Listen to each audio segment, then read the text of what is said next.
स्वर विज्ञान एक्चुअली क्या है, बट हमारी सांसें जो सबसे नजदीक है उसके बारे में ही हमको पता नहीं है। अगर लेट्स से कि किसी ने समझ लिया कि उसकी कौन सी नाड़ी चल रही है और अगर उसको नाड़ी चेंज करनी है तो वो किस तरीके से कर सकता है।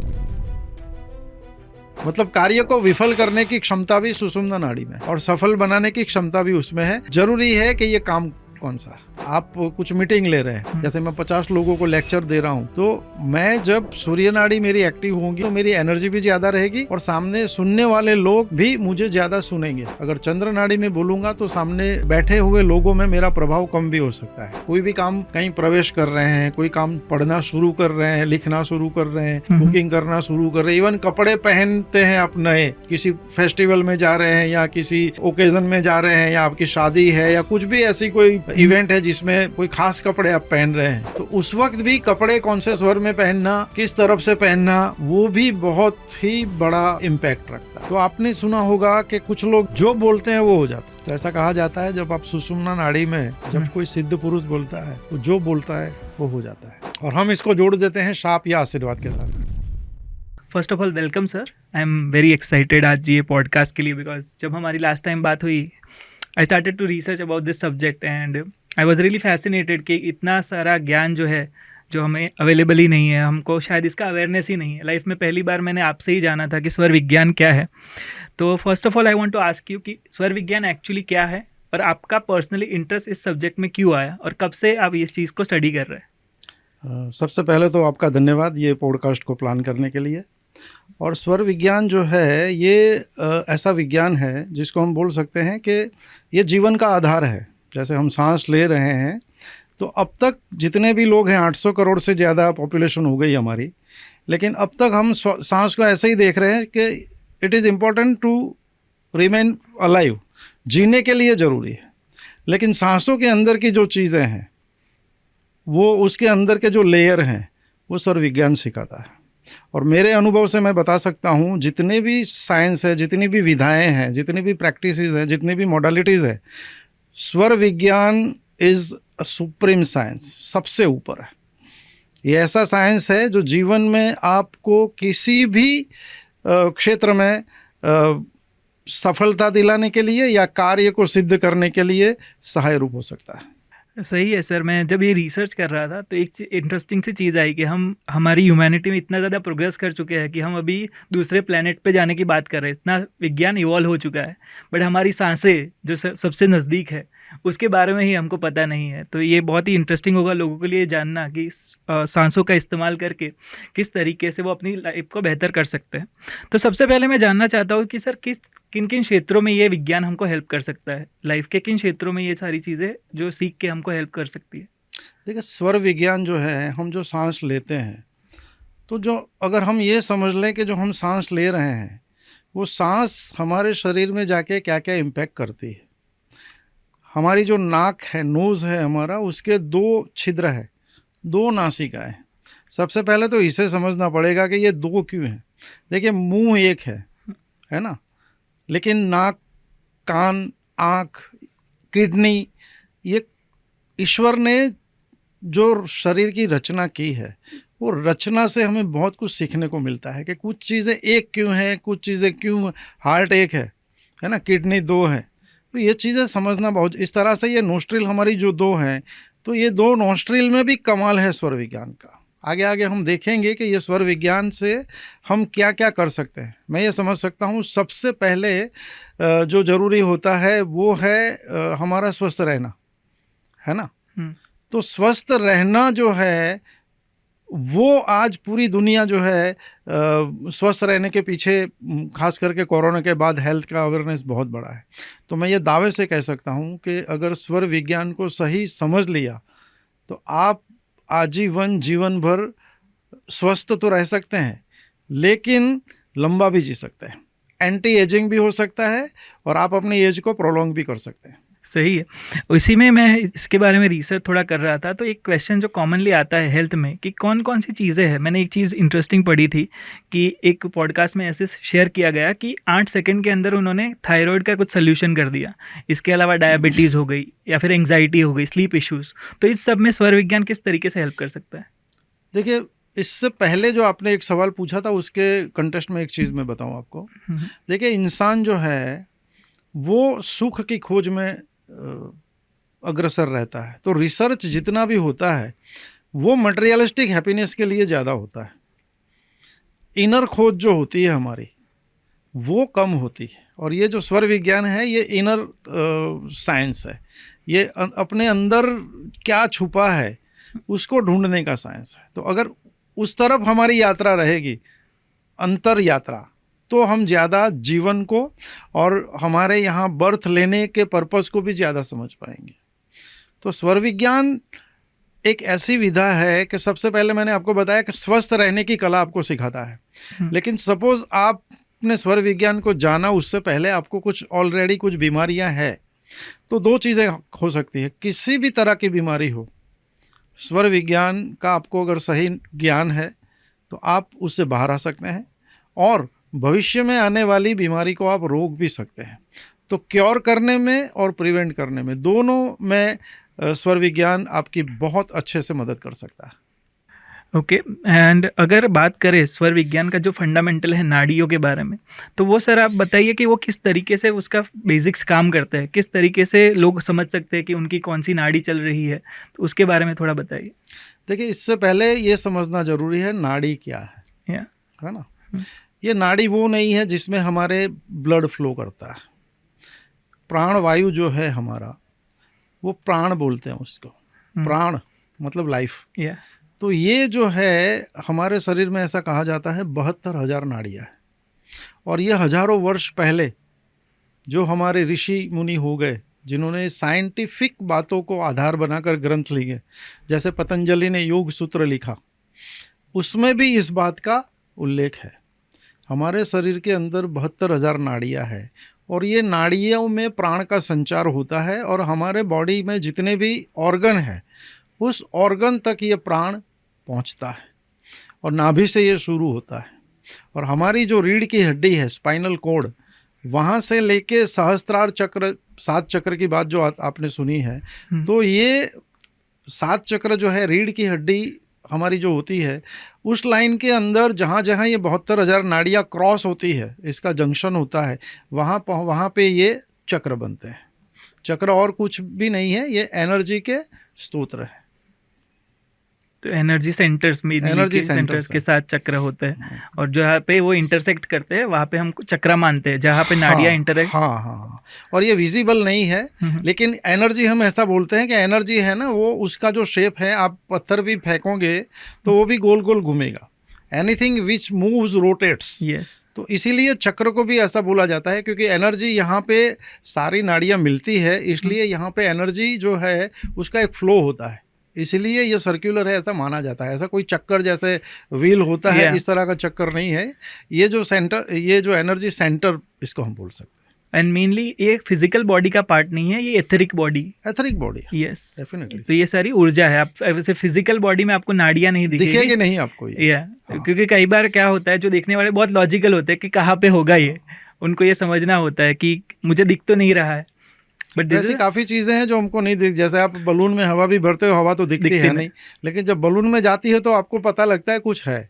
जैसे इलेक्ट्रिसिटी है ना, ऐसे इलेक्ट्रिसिटी को आधार के लिए वायर चाहिए, तो वायर के थ्रू चलता है। और वायर के अंदर जब तक इलेक्ट्रिसिटी पास नहीं होती तब तक आप वायर को पकड़ सकते हो, लेकिन एक बार उसमें इलेक्ट्रिसिटी पास हो गई फिर आपको पता है कि क्या हो सकता है अगर आपने उसको छू लिया। बस वही वाला हिसाब है एनर्जी का। It's not visible but it is there. क्योंकि कई बार क्या होता है कि लोग इतना क्लोज माइंडेड हो जाते हैं। मैंने एक रिसेंटली एक मूवी देखी तो उसमें अच्छा डायलॉग था कि हर वो चीज़ जो समझना है ज़रूरी नहीं कि वो गलत हो। बहुत अच्छी बात बताई आपने कौमिन जी। मैं इसमें आपको बताऊंगा कि देखिए, मेरे गुरु ने मुझे बताया है कि, और पढ़ा भी है मैंने, कि ज्ञान की जो है 3 श्रेणी होती है, 3 कक्षा होती है। एक कक्षा होती है जिसमें हमें पता है कि हमें क्या पता है, we know what we know. जैसे मुझे गाड़ी चलाना आता है, जैसे मैं कभी कभी चाय भी बना लेता हूँ। ये चीज़ें, कब पंचर हो गया तो मुझे पंचर करना आता है, ये मुझे पता है कि मैं क्या कर सकता हूँ। दूसरा जो ज्ञान की जो श्रेणी आती है उसमें ऐसा बोलते हैं कि मुझे पता है कि मुझे क्या पता नहीं है। मुझे पता है कि मैं गाड़ी बिगड़ जाए तो रिपेयर नहीं कर सकता, मुझे पता है कि मैं हवाई जहाज़ नहीं चला सकता, मुझे पता है कि कंप्यूटर में टैली या ये पीपीटी बनाना मुझे नहीं आता है, तो मुझे मेरी कमियां पता है। I know what I do not no, है ना। लेकिन तीसरी जो सबसे ज़रूरी जो और सबसे इम्पोर्टेंट जो कैटेगरी है नॉलेज की, वो है I do not know what I do not no. देखिए, न्यूटन ने जब पता लगाया कि ये ग्रेविटी है जो एप्पल का गिरना, तो उन्होंने इसको लोगों के सामने रखा कि this is gravity. It doesn't mean that it was not there, it was very much there but we were not aware. तो ये ज्ञान का जो तीसरी श्रेणी है, जिसमें we do not know what we do not know, सारे इन्वेंशन, सारे संशोधन, सारे रिसर्च यहीं से निकल के आते हैं। सही है, क्योंकि कई बार वो लोग जो होते हैं वो इतना ज़्यादा अपने आप को मानते हैं कि उनको पता है, पर सबसे बड़ी शायद नॉलेज में 1% से भी कम है जो हमको एक्चुअली पता होता है। ज़्यादातर हिस्सा वही है जो हमको पता ही नहीं है कि हमको नहीं पता है। इसलिए ग्रोथ के लिए कहा जाता है कि माइंड को ओपन रखिए। आप कुछ भी चीज़ें होती है तो फ़ौरन उसको डिनाई मत कीजिए, उसको पढ़िए, उसको सुनिए, थोड़ा टाइम दीजिए, फिर आपके समझ में आ जाएगा। रिसर्च में आप देखेंगे तो कोई भी चीज़ पहले जब आती है तो लोग उसका एक्सेप्ट नहीं करते हैं, है ना। लेकिन जैसे जैसे उसके रिजल्ट मिलते हैं तब जाके पता चलता है। कोई भी साइंटिस्ट कोई चीज़ ढूंढता है तो उससे पहले हज़ारों फार्मूला फेल हो जाती है, फिर कोई जाके फार्मूला सही होती है। तो अगर साइंटिस्ट या रिसर्चर ये सोचना बंद कर दे कि ये 50 बार किया नहीं हो रहा है मतलब नहीं होगा, तो कोई चीज़ इन्वेंट होगी ही नहीं। तो इसको समझना बहुत ज़रूरी है। तो फिर से वही बात करते हैं सर कि नाड़ियों में सबसे इम्पोर्टेंट नाड़ी कौन सी होती है, एंड उसका इस्तेमाल अगर किसी आम इंसान को जानना है कि उनकी कौन सी नाड़ी चल रही है तो वो किस तरीके से कर सकता है? देखिए, पहले तो नाड़ियों के बारे में बताऊं। मैंने बताया आपको शुरू में कि 72,000 हमारी नाड़ियाँ हैं। उन 72,000 नाड़ियों में 3 नाड़ियाँ प्रमुख नाड़ियाँ हैं। वो 3 नाड़ियों का नाम है ईड़ा, पिंगला और सुषुम्ना। हमारे 2 नोस्ट्रिल है, जैसे मैंने बताया आपको। उसमें लेफ्ट जो नोस्ट्रिल है हमारा, वो हमारी ईड़ा नाड़ी है, और राइट नाड़ी जो है हमारी, वो हमारी पिंगला है। तो ईड़ा नाड़ी को हम चंद्र नाड़ी भी बोलते हैं, और पिंगला नाड़ी को हम सूर्य नाड़ी बोलते हैं। अभी देखिए, चंद्र जो है उसका नेचर देखेंगे तो चंद्र जो है वो शीतल है ना, और सूर्य जो है वो उष्ण है, गर्म है। ऐसे ही जब आप चेक करेंगे तो लेफ्ट साइड नॉस्ट्रिल से जब भी हवा आएगी वो ठंडी होगी, राइट से आएगी वो गर्म होगी। और ये जो हमारी नाड़ियाँ जो चलती है उसमें काफ़ी लोगों को ये पता नहीं है कि 2 नॉस्ट्रिल तो है लेकिन एक्टिव एक ही होती है। कोई एक ही आपकी नॉस्ट्रिल है जो प्रोमिनेंट होगी। एक जो है आपकी 70% भी चल सकती है, 80%, और दूसरी जो है आपकी बंद होगी या बहुत कम वेग से वहाँ पे हवा निकलेगी। तो जो आपकी एक्टिव है उसका बहुत बड़ा उपयोग है, बहुत बड़ी भूमिका है। और जब ये नाड़ी आपकी सपोज आपकी चंद्र नाड़ी चल रही है तो चंद्र नाड़ी 24 घंटे तो चलेगी नहीं, हर एक घंटे में नाड़ी बदलती है ऐसा कहा जाता है। लेकिन पर्सन टू पर्सन वो वेरी होता है। किसी में 1 घंटे में बदलेगी, किसी में 1 घंटा 5 मिनट में बदलेगी, किसी के 55 मिनट में बदल जाएगी, कई लोगों की 2-2 घंटे भी चलती है। लेकिन इसका नियमित रूप से बदलना भी एक स्वस्थ इंसान की निशानी है, मतलब इसका बदलना भी ज़रूरी है। अब इसको चेक कैसे कर सकते हैं? इसके काफ़ी सारे तरीके हैं। जैसे अगर आप नीचे हाथ भी रखेंगे तो आपको चलेगा कि भाई जिस तरफ वेग ज़्यादा है आप पता चल सकते हैं। अगर आप एक नाक को दबाएंगे और छोड़ेंगे तो जिस तरफ आपको लगे कि सांस छोड़ने में आसानी है वो चल रही है। जिस तरफ आप देखेंगे इस नाड़ी से सांस छोड़ने में कुछ बाधाएं आ रही है तो वो बंद है। तो कैसे? फिर आप जो पेपर 2 ले सकते हैं, पेपर के 2 छोटे टुकड़े जो हम फाइल में वो लगाने के लिए रखते हैं, वो पेपर के पीस अगर आप नीचे रखेंगे और ऐसे करेंगे तो भी जो पेपर, क्योंकि बहुत लाइट वेट होता है, तो उससे बड़ी आसानी से आप समझ जाएंगे कि ये आपकी राइट नाड़ी एक्टिव है या लेफ्ट नाड़ी एक्टिव है या दोनों नाड़ियाँ एक्टिव है। जब दोनों नाड़ियाँ एक्टिव होती है उसको सुषुम्ना बोलते हैं, और ये मुश्किल से 1 या 2 मिनट चलती है। तो जब ट्रांजिशन पीरियड होता है, जैसे अभी आपकी चंद्र चल रही है, 1 घंटा 1.25 घंटा चली, फिर वो सूर्य नाड़ी में जाएगी, तो वो ट्रांजिशन का जो पीरियड होता है तब 1 या 2 मिनट या 3 मिनट के लिए आपकी दोनों नाड़ी चलती है, और जब दोनों चलती है इसको सुषुम्ना कहते हैं। तो ये नेचुरली भी बदल सकती है, और आप जब चाहें तब भी अपनी नाड़ी को बदल सकते हैं। तो सर बदलने की बात पे भी ज़रूर आएंगे, उससे पहले जानना चाहता हूँ कि कौन कौन से काम जो होते हैं वो कौन सी नाड़ी में करने चाहिए, क्योंकि जब मैं इसके बारे में रिसर्च कर रहा था तब काफ़ी चीज़ें आई और काफ़ी मिथ्स भी थे कि काफ़ी मिस इन्फॉर्मेशन भी होती है गूगल पे। तो आपसे जानना चाहूँगा कि कौन सी काम जो है वो कौन सी नाड़ी में करनी चाहिए।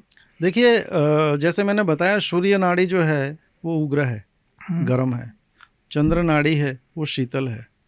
तो काम तो ऐसे हैं, मतलब इसको गिनाने को बैठूंगी तो 50-50 का लिस्ट दोनों तरफ हो जाएगा, लेकिन मैं आपको मोटा मोटा बता सकता हूँ कि चंद्र नाड़ी है जो शीतल है, मतलब शांत बैठ के कंसंट्रेशन वाले काम जितने भी आपको करने हैं, स्थिर कार्य, वो सारे कार्य जो आप हैं वो चंद्र नाड़ी में कर सकते हैं। जैसे पढ़ना है, जैसे आप कोई ऐसा काम कर रहे हैं जिसमें आपको स्थिरता की ज़रूरत है, आप कुकिंग कर रहे हैं, है ना, आप कहीं जा रहे हैं घर से बाहर नहीं, तो जो काम में आपको स्टेबिलिटी चाहिए वो सारे काम जो है आप इसमें करेंगे। और जो कार्य आपको उग्रता जिसमें चाहिए, जैसे आप एक्सरसाइज करते हैं तो उसमें एनर्जी चाहिए, तो सूर्य नाड़ी आपकी चालू होनी चाहिए। जैसे आप कुछ मीटिंग ले रहे हैं, जैसे मैं 50 लोगों को लेक्चर दे रहा हूँ, तो मैं जब सूर्य नाड़ी मेरी एक्टिव होगी और 50 लोगों को मैं कुछ बोल रहा हूँ, तो सूर्य नाड़ी मेरी एक्टिव होगी तो मेरी एनर्जी भी ज़्यादा रहेगी और सामने सुनने वाले लोग भी मुझे ज़्यादा सुनेंगे। अगर चंद्र नाड़ी में बोलूँगा तो सामने बैठे हुए लोगों में मेरा प्रभाव कम भी हो सकता है, क्योंकि चंद्र नाड़ी में आपके बोलने का प्रभाव और सामने वालों पे जो आप बोलते हैं उसका प्रभाव भी कम होता है। तो इस तरह से नाड़ी के आधार पे सारे कार्य तय किए गए हैं। आप अगर कोई मिनिस्टर बनता है तो शपथ विधि लेता है तो उसमें भी अगर वो चंद्र नाड़ी है तो बहुत काम की है। शादी आपको करनी है तो शादी में भी आपको चंद्र नाड़ी अच्छी है। अगर सूर्य नाड़ी आपकी चल रही और शादी हो रही है तो उसमें भी काफ़ी ये डिटेल सब्जेक्ट हैं, इसको सिर्फ सुन के अपनाना नहीं चाहिए पूरा, क्योंकि इसके अंदर काफ़ी डिटेल्स हैं। मतलब सुषुम्ना नाड़ी अभी मैं बताऊं आपको, तो सुषुम्ना नाड़ी अगर आप ध्यान करते हैं, मतलब स्पिरिचुअल काम जो भी करते हैं जिसमें आपका कोई मटेरियलिस्टिक गोल नहीं है, तो उस वक्त आप दुनियावी जितने भी कार्य है वो कोई भी कार्य आप सुषुम्ना नाड़ी में नहीं कर सकते। आध्यात्मिक कार्य है जितने भी आप मेडिटेशन कर रहे हैं या भगवान की पूजा कर रहे हैं या ध्यान कर रहे हैं, है ना, कई लोग 2-2 3-3 महीने के लिए चले जाते हैं इस कार्य के लिए, तो वो जब आप मटेरियलिस्टिक कोई काम नहीं करते, दुनियावी कोई काम नहीं करते, तब आप जो है सुषुम्ना नाड़ी में काम कर सकते हैं। नहीं तो अगर आप मटेरियलिस्टिक कोई भी काम सुषुम्ना नाड़ी में करेंगे तो वो 100% फेल हो जाएंगे। तो जिस तरीके से मैं समझ रहा हूँ सर कि हर 1 या 2 घंटे में हर इंसान में वो नाड़ी के बीच में जो शिफ्ट होता है उस वक्त सुषुम्ना नाड़ी एक्टिवेट होती है, तो वो क्या वो 2 मिनट में जो भी काम होते हैं क्या उसमें कोई बुरा प्रभाव हो सकता है? डेफिनेटली हो सकता है। बहुत अच्छा सवाल है आपका। जैसे कोई भी कार्य आप शुरू करते हैं, ये आप कार्य कर रहे हैं, उसमें बीच में अगर ये हो रहा है तो उसका कोई फर्क नहीं पड़ेगा। But when you initiate something, जैसे आप घर से बाहर निकल रहे हैं, जैसे आप बिस्तर से उठ रहे हैं, जैसे आप खाना शुरू कर रहे हैं, या किसी को कुछ बोल रहे हैं, है ना, किसी को हम बता रहे हैं गुस्सा होके या खुश होके, है ना, तो उस वक्त अगर ये सुषुम्ना नाड़ी चल रही है तो ये बहुत नेगेटिव रिजल्ट दे सकती है। मतलब कार्य को विफल करने की क्षमता भी सुषुम्ना नाड़ी में है और सफल बनाने की क्षमता भी उसमें है। जरूरी है कि ये काम कौन सा, क्योंकि जिस तरीके से मैं समझ रहा हूँ सर कि मान लो कि कोई इंसान है अपने ऑफिस में, वो बैठा है, उसको मीटिंग लेने जाना है, तो मीटिंग में जैसे आपने कहा सूर्य नाड़ी एक्टिव हो तो ज़्यादा हेल्प करेगा। अभी जब वो मीटिंग का प्लानिंग कर रहा है, सोच रहा है, तब वो सूर्य नाड़ी हुई और लेट्स से वो मीटिंग लेने गया और उस वक्त जो शुरू कर रहा है मीटिंग, उस वक्त अगर उसको अवेयरनेस नहीं है और उस वक्त सुषुम्ना नाड़ी है तो उस चीज़ का क्या प्रभाव हो सकता है? देखिए, मीटिंग आप 1 to 1 कर रहे हैं तो जरूरी नहीं सूर्य नाड़ी हो। काफ़ी लोगों के साथ आपको करना है तब की बात कर रहा हूँ। 1 to 1 करना है तब आपको ये देखना है आपकी नाड़ी कौन सी चल रही है, उसके हिसाब से करना है। जब सपोज मैं आपके साथ बैठा हूँ और आपके साथ बात कर रहा हूँ तो उस वक्त मुझे देखना है मेरी कौन सी नाड़ी चल रही है, और जिस तरफ की मेरी नाड़ी चल रही है, अगर मैंने सामने वाले को अपनी एक्टिव नाड़ी की तरफ बिठाया तो वो मीटिंग मेरे लिए बेनिफिशियल हो सकती है। और अगर ग्रुप में मीटिंग ले रहा है कोई इंसान, तो उस वक्त क्या हो सकता ग्रुप मीटिंग में अगर आप ले रहे हैं तो उस वक्त आपकी चंद्र सूर्य नाड़ी होगी, लेकिन अगर आप मेन जैसे बॉस कोई मीटिंग लेते हैं, है? जैसे कोई लीडर मीटिंग लेते हैं, या आपको किसी को लेक्चर देने के लिए खड़े हुए, उस वक्त सूर्य नाड़ी का होना जरूरी है। लेकिन आप एज ए पार्टिसिपेंट आप लर्न करने बैठे हैं, सपोज कोई बोल रहा है और आपको उसमें से कुछ याद रखना है, कुछ सीखना है, उस वक्त आपकी as a student, as a learner, आपकी चंद्र नाड़ी का एक्टिव होना जरूरी है। ओके।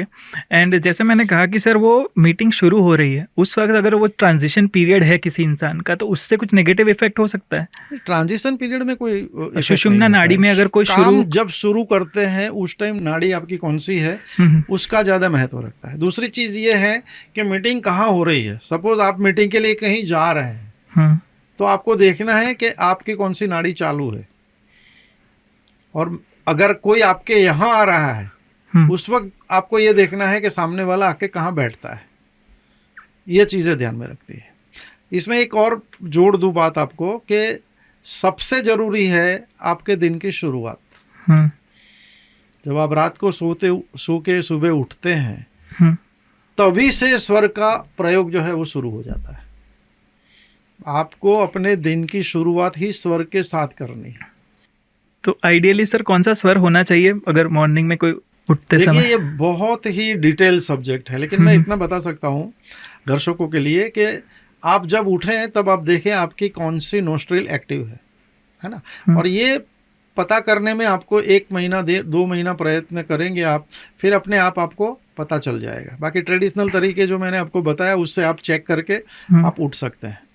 तो सबसे पहले जब आप बेड से उठते हैं तो जिस तरफ की आपकी नोस्ट्रिल एक्टिव है उस तरफ के हाथ को आप अपने उस तरफ के फेस पे घुमा सकते हैं। जैसे मेरी लेफ्ट एक्टिव है तो मैं ये मेरा हाथ है, इसको मैं ऐसे अपने लेफ्ट साइड के चेहरे पे अपने हाथ को घुमा सकता हूँ, अपने हाथ को मैं किस भी कर सकता हूँ।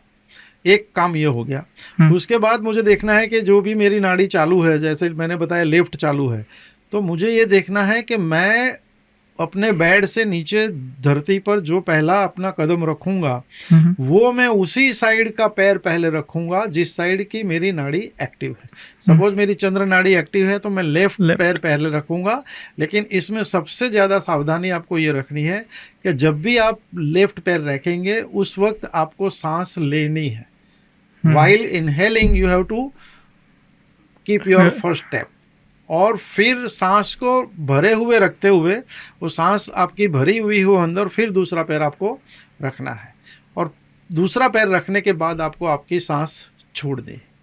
अगर इस तरह से आप करते हैं तो आपका जो दिन है वो खराब नहीं जाएगी, इसकी गारंटी है। दिन वो आपका अच्छा ही जाएगा बाय ऑल मीन्स।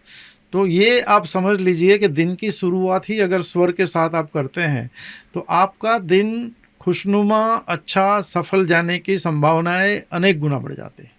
तो सर जैसे आपने कहा इनहेल करना ज़रूरी है, तो उसके बारे में थोड़ा बताइए कि वो क्यों, अगर वो एक्सेल हुआ तो उसकी वजह से क्या प्रॉब्लम्स हो सकती है? देखिए, ये ऐसा सवाल है आपका जो सब लोगों में जो भ्रांतियां हैं वो दूर करने में मदद करेगा। आप देखिए, कोई भी बंदा होता है उसको जब एनर्जी गैदर करने की होती है तो सांस खींचता है। जैसे आप वेट लिफ्टिंग वालों को देखेंगे, वो 100 किलो को उठाएगा बंदा तो सांस भरेगा और रोकेगा, फिर उसको उठाएगा। मतलब सांस जब भरते हैं तो आपके अंदर एनर्जी बढ़ती है, जब सांस आप छोड़ते हैं तो एनर्जी निकलती है, और जब आप लेते हैं सांस तब प्राणवायु होता है, जब निकलता है तो कार्बन डाइऑक्साइड होता है। तो जब when you breathe in you empower yourself, you strengthen yourself. जब आप एक्सहेल करते हैं तो आपके अंदर से एनर्जी जा रही है। इसलिए कोई भी काम करना while inhaling, initiation of any work is very important to do while inhaling. कोई भी अच्छा काम अगर कर रहे हैं तो उस वक्त इनहेल करके करेंगे तो अभी आपको जो रिजल्ट मिल रहा है उससे रिजल्ट आपका और बेहतर हो जाएगा। मतलब बीच की बात करने नहीं कर रहा हूं मैं, क्योंकि श्वास तो लेना और छोड़ना ये तो निरंतर प्रक्रिया है। लेकिन वाइल इनिशिएटिंग एनीवर, कोई भी काम, कहीं प्रवेश कर रहे हैं, कोई काम पढ़ना शुरू कर रहे हैं, लिखना शुरू कर रहे हैं, कुकिंग करना शुरू कर रहे हैं, इवन कपड़े पहनते हैं आप नए, किसी फेस्टिवल में जा रहे हैं या किसी ओकेजन में जा रहे हैं, या आपकी शादी है या कुछ भी ऐसी कोई इवेंट है जिसमें कोई खास कपड़े आप पहन रहे हैं, तो उस वक्त भी कपड़े कौन से स्वर में पहनना, किस तरफ से पहनना, वो भी बहुत ही बड़ा इम्पैक्ट रखता है। अभी सर अगर लेट्स से कि किसी ने समझ लिया कि उसकी कौन सी नाड़ी चल रही है और अगर उसको नाड़ी चेंज करनी है तो वो किस तरीके से कर सकता है? तो नाड़ी चेंज करना बहुत ही आसान है। आपने सुना होगा कि खाना खाने के बाद बाईं करवट सोना चाहिए, लेफ्ट करवट, ये सुना है आपने? हाँ। है ना। देखिए, ये इसका आधार भी स्वर विज्ञान है। जब आप बाईं करवट सोते हैं तो आपकी राइट नॉस्ट्रिल एक्टिव होती है, और राइट नॉस्ट्रिल जब एक्टिव होती है तो सूर्य नाड़ी है, तो आपके अंदर, बॉडी के अंदर हीट बढ़ेगी, एनर्जी बढ़ेगी, तो आपने जो खाया है उसका डाइजेशन है वो स्पीडअप हो जाएगा और प्रॉपर वे में भी हो जाएगा। तो इसलिए स्वर बदलने के लिए सबसे आसान तरीका है, आप जो है अगर घर पे हैं और सो सकते हैं तो बाईं करवट सोएंगे तो राइट नाड़ी एक्टिव होंगी, दाईं करवट सोएंगे तो लेफ्ट नाड़ी एक्टिव होंगी। अगर चंद्र नाड़ी एक्टिव है तो चंद्र की तरफ सो जाइए, लेफ्ट एक्टिव हो जाएगी। अगर लेफ्ट एक्टिव है तो लेफ्ट की तरफ सो जाएंगे तो राइट हो जाएगी। तो एक तो ये तरीका ये हो गया। दूसरा तरीका ये है कि आप जिस साइड की नॉस्ट्रिल एक्टिव है उसमें कॉटन लगा देंगे तो अपने आप वहाँ से वो ब्लॉकेज क्रिएट होगा तो राइट एक्टिव हो जाएगी। ठीक है ना। लेफ्ट साइड चल रही है, अगर एक हाथ से लेफ्ट साइड को बंद भी करेंगे, दबा के रखेंगे, तो भी थोड़ी देर में ये दूसरी नाड़ी, विपरीत नाड़ी चालू हो जाएगी। एक और तरीका जो है, जैसे ये अपना हाथ, ये मुट्ठी है, अगर मैं ऐसे अपने बाजू में ऐसे दबा के रखूंगा थोड़ी देर के लिए, तो जिस तरफ आप दबाओगे उसकी विपरीत नाड़ी एक्टिव हो जाएगी। मतलब अगर मुझे ये एक्टिवेट करनी है तो हाँ, क्रॉस में, हाँ, जैसे मेरी लेफ्ट चालू है तो मैं जिस तरफ चालू है उस तरफ ये दबाऊंगा तो अपनी राइट एक्टिव हो जाएगी। तीसरी एक सिस्टम ये है कि मैंने ही खुद ने ही ट्राई किया और सफल हो गया। टेनिस बॉल आता है, टेनिस बॉल, क्योंकि हाथ ऐसे लगाएंगे कहीं और जो तो वो थोड़ा ऑकवर्ड भी लगता है, लेकिन टेनिस बॉल है, आपने इधर रख दिया और ऐसे दबा दिया, घर में बैठे हैं, खाना खाने बैठे हैं या कोई और काम करने बैठे हैं, आपको नाड़ी एक्टिव करनी है, तो जो नाड़ी एक्टिव है उस साइड अब अगर आप बॉल लगा दोगे और फिर थोड़ा उसको प्रेशर दोगे तो विपरीत नाड़ी आपकी चालू हो जाएगी। तीसरा ये है, कहीं आप बैठे हैं, जैसे मैं यहाँ बैठा हूँ, अब यहाँ बैठे बैठे मैं ना बॉल ले सकता हूँ, यहाँ बैठे बैठे ना सो सकता हूँ, तो मैं क्या कर सकता हूँ, अब बॉडी वेट को मैं शिफ्ट कर सकता हूँ। सपोज मेरी राइट नाड़ी एक्टिव है तो मैं राइट नाड़ी पे ऐसे वजन दूंगा तो मेरी लेफ्ट नाड़ी एक्टिव हो जाएगी। मतलब वेट जिस तरफ होगा उसकी विपरीत नाड़ी एक्टिव हो जाएगी। तो मैं बैठूंगा इस तरह से, ऐसे पूरा बॉडी वेट शिफ्ट करके लेफ्ट साइड, राइट साइड को, तो लेफ्ट एक्टिव हो जाएगी। एक और तरीका भी है, सपोज आप एक पैर पे जंप करते हैं, कहीं खड़े हैं आप, तो एक पैर पे खड़े हो जाओ, दूसरे पैर को लाइट कर दो, तो जो लाइट होगा वो एक्टिव हो जाएगा। आप जंप भी कर सकते हैं, एक जगह 5-6 बार आपने जंप कर लिया तो जिस पैर पे आप जंप करेंगे उसके विपरीत पैर वाली नाड़ी आपकी चालू होगी। जैसे मेरी लेफ्ट एक्टिव है, मैं लेफ्ट पैर पे कूदूंगा 10-12 बार तो वो एक्टिव हो जाएगी। वो पर्सन टू पर्सन वेरी करता है, किसी को 25 बार भी करना पड़ेगा, किसी को 2 बार 5 बार में ही हो जाएगा। लेकिन जंप करने से एक पैर से, जिस पैर से आप जंप करेंगे उसकी विपरीत नाड़ी आपकी एक्टिव हो जाएगी। और जैसे सर आपने कहा कि हमारी नाड़ी जो है 1 घंटे में बदलती रहती है, ठीक है, तो नींद में भी यही चीज़ चलती रहती है, जब इंसान सो रहा है तब भी उसकी नाड़ी हर घंटे में बदलती रहती है? ये तो निरंतर प्रक्रिया है। ओके, लेकिन ये अच्छा सवाल है आपका, क्लैरिटी मिल जाएगी इससे। एक्चुअली दिन में जो है हमारी चंद्र नाड़ी ज़्यादा एक्टिव होनी चाहिए, चाहे वो बदलती रहे, और रात में हमारी सूर्य नाड़ी एक्टिव होनी चाहिए, चाहे वो बदलते। इसलिए रात को सोना आपको है लेफ्ट करवट में सोना चाहिए, तो आपकी राइट नाड़ी एक्टिव होगी। क्योंकि दिन में जो है वो ब्रह्मांड में आपके लिए चंद्र है, जब आप सोते हैं तो सूर्य का तो अस्त हो गया है, लेकिन उस वक्त जो आकाश में जो है वो चंद्र है, मतलब शीतलता है। तो उस टाइम आपको बॉडी में हीट चाहिए, क्योंकि जब हीट होगी तो बॉडी आपका रिपेयर होता है ना। शिवांगी मैम के एपिसोड में आप देखेंगे तो वो बोलती है रात को बॉडी इतने से इतने बजे तक रिपेयर होती है, इसलिए इतने वक्त में आपको सोना चाहिए। इसीलिए सोने वक्त अगर आपकी सूर्य नाड़ी एक्टिव है तो बॉडी को, क्योंकि जब बॉडी को भी काम करना है उस वक्त, हील करने का काम करना है, तो उस वक्त उसको सूर्य नाड़ी चाहिए, तो वो अच्छे से रिपेयर कर पाएगी।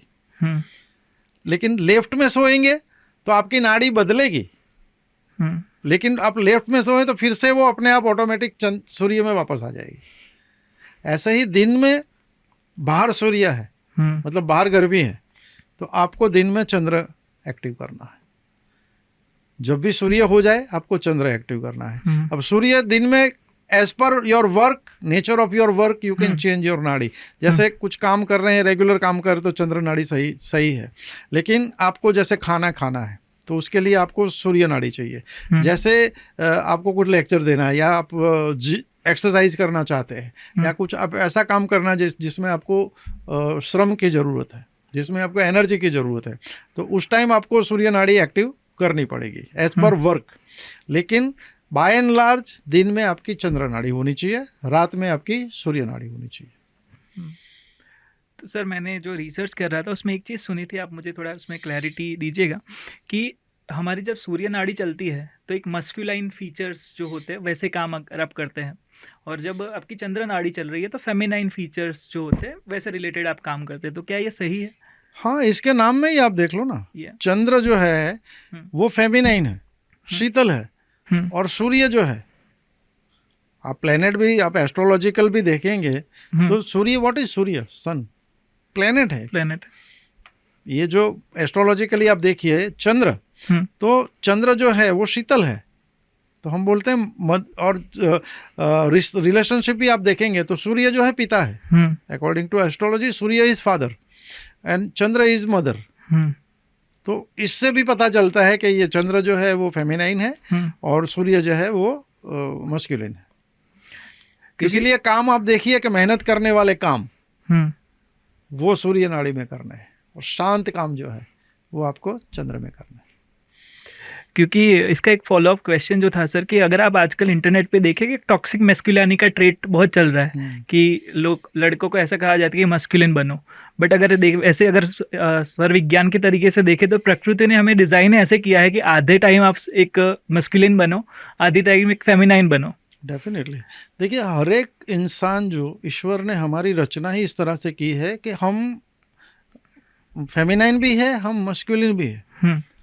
आप अगर माइथोलॉजी को देखें तो अर्धनारीश्वर की कल्पना है ना, जिसमें एक हिस्सा पुरुष है, एक हिस्सा स्त्री है। ये क्यों है? क्योंकि देखिए हर एक पुरुष जो है उसके अंदर भी इमोशन है ना, तो इमोशन क्या है? दैट इज फेमिनाइन एलिमेंट, है ना। गुस्सा, कहीं लड़ने जाना है, कुछ करना है, किसी का रक्षण करना है ना, बहुत मेहनत की ज़रूरत है, तो वो क्या है? जहाँ ऊर्जा की ज़रूरत है, जहाँ एग्रेशन की ज़रूरत है, जहाँ फायर की ज़रूरत है, वहाँ आपको मस्कुलाइन एनर्जी, पुरुष स्त्री हम मेल फीमेल उस तरह से नहीं देख रहे, एनर्जी के हिसाब से दे रहे हैं, masculine energy and feminine energy. कुछ लोग आप देखेंगे तो आप पुरुष भी होगा लेकिन आपको लगेगा कि इसके अंदर मस्कुलिन पावर ज़्यादा है और फेमिनिन बहुत कम है, मतलब उसके अंदर वो इमोशन कम है ना, एग्रेशन ही ज़्यादा है। कुछ लोग आप मेल ऐसे देखेंगे जो आपको मेल होते हुए भी आपको लगेगा कि इसकी स्टाइल कुछ है जो मतलब इतनी मर्दाना नहीं है, वो फेमिनिन टाइप के, मतलब वो शर्माता भी है, वो चलता भी धीरे धीरे है, हर काम और बोलने में भी बहुत माइल्ड है। तो ये उसकी प्रकृति है, उसका डिज़ाइन ऐसा है। तो ये कह सकते हैं कि स्वर विज्ञान का इस्तेमाल करके अपनी पर्सनालिटी को भी एक बैलेंस किया जा सकता है। डेफिनेटली, नेचर ऑफ वर्क आपका है, अगर आप अपने स्वर को कंट्रोल में कर सकते हैं और आपको पता है कि यहाँ मुझे ये एनर्जी की ज़रूरत है, तो उस टाइप से अगर आप अपने स्वर को एक्टिवेट करके काम करते हैं तो ऑटोमेटिक आपकी जो पर्सनालिटी है उस तरफ हो जाएगी। सर एक क्वेश्चन इसमें है कि मान लीजिए कि मेरा नेचर ऑफ वर्क ऐसा है कि जहाँ पे 4 घंटे मुझे सिर्फ मस्कुलिन काम ही करने हैं, जहाँ पे मुझे किसी टीम को लीड करना है या फिर ऐसे काम जहाँ पे मुझे ज़्यादा लोगों के साथ डील करना है, और मैं 4 घंटे तक एक ही नाड़ी में रहता हूँ, तो उसके बाद किस तरीके से उसको काउंटर बैलेंस किया जाए? मतलब कि लेट्स से मान लीजिए कि कोई से बंदे का नेचर ऑफ वर्क ही ऐसा है कि जहाँ पे मस्कुलिन ज़्यादा है, तो क्या उसको अपने फ्री टाइम में फेमिनाइन काम करने चाहिए या फेमिनाइन नाड़ी पे ज़्यादा फोकस करना चाहिए? किस तरीके से वो बैलेंस कर सकते? देखिए, शरीर आपका जो है ना, हम्म, वो एक ऑटोइम्यून सिस्टम आपकी जो है, और शरीर आपका एक अपने सबकॉन्शियस माइंड में एक प्रोग्रामिंग होती है। हम्म, तो जब उसकी ज़रूरत होती है, वैसे हर एक घंटे में ये बदलती है ना। निरंतर 4 घंटे में तो कोई नाड़ी आपकी रहेगी नहीं, हम्म, है ना। लेकिन जिस वक्त जिस प्रकार की नाड़ी की ज़रूरत है, अगर उसी तरह वो चलती है, क्योंकि जब आपको वो काम करते हैं जिसमें आपको सूर्य नाड़ी की ज़रूरत है, तो नाड़ी तो अपने आप बदलती है।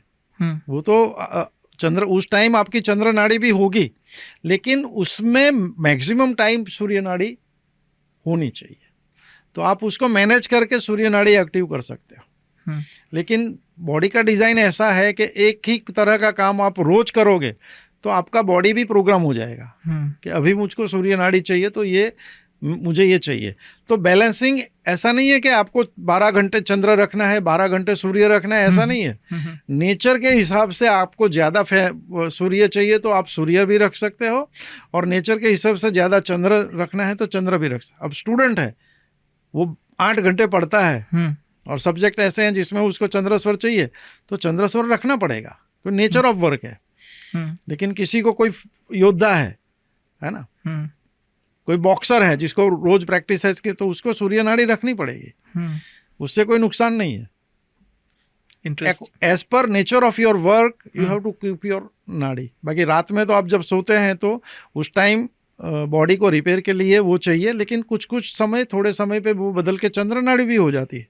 तो बॉडी अपनी नीड अंदर से तो अपनी तरह से वो पूरा कर ही लेती है। इंटरेस्टिंग सर, आपने जिस तरीके से कहा उससे एक क्वेश्चन आ रहा है कि एक कोई स्टूडेंट है जिसने चंद्र नाड़ी का प्रैक्टिस करा, अभी स्वर विज्ञान सीख के जब वो सूर्य नाड़ी का प्रैक्टिस कुछ चीज़ें में शुरू करता है, तो क्या वो जैसे आप ज़्यादा प्रैक्टिस करते हो, क्या वो उसके जो फीचर्स है वो ज़्यादा बेहतर होते हैं किसी इंसान के अंदर?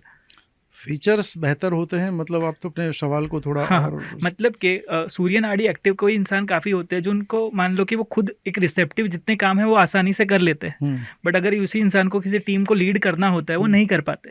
तो क्या स्वर विज्ञान सीख के वो इंसान ऐसा बन सकता है कि जो टीम को लीड कर सके, वो जो अपनी समझ गया, अवश्य हो सकता है। देखिए, नेचर ऑफ वर्क मैंने बताया आपको, जब भी आपको किसी को लीड करना है, जबकि आपको अथॉरिटिव होना है, तब अगर आपने ये सीख लिया और आपने आपकी सूर्य नाड़ी एक्टिव कर ली, तो बाकायदा आप अथॉरिटिव स्टेट ऑफ माइंड में आ ही जाएंगे, क्योंकि आपका बॉडी जब सूर्य नाड़ी में होगा तो ऐसा ही होगा।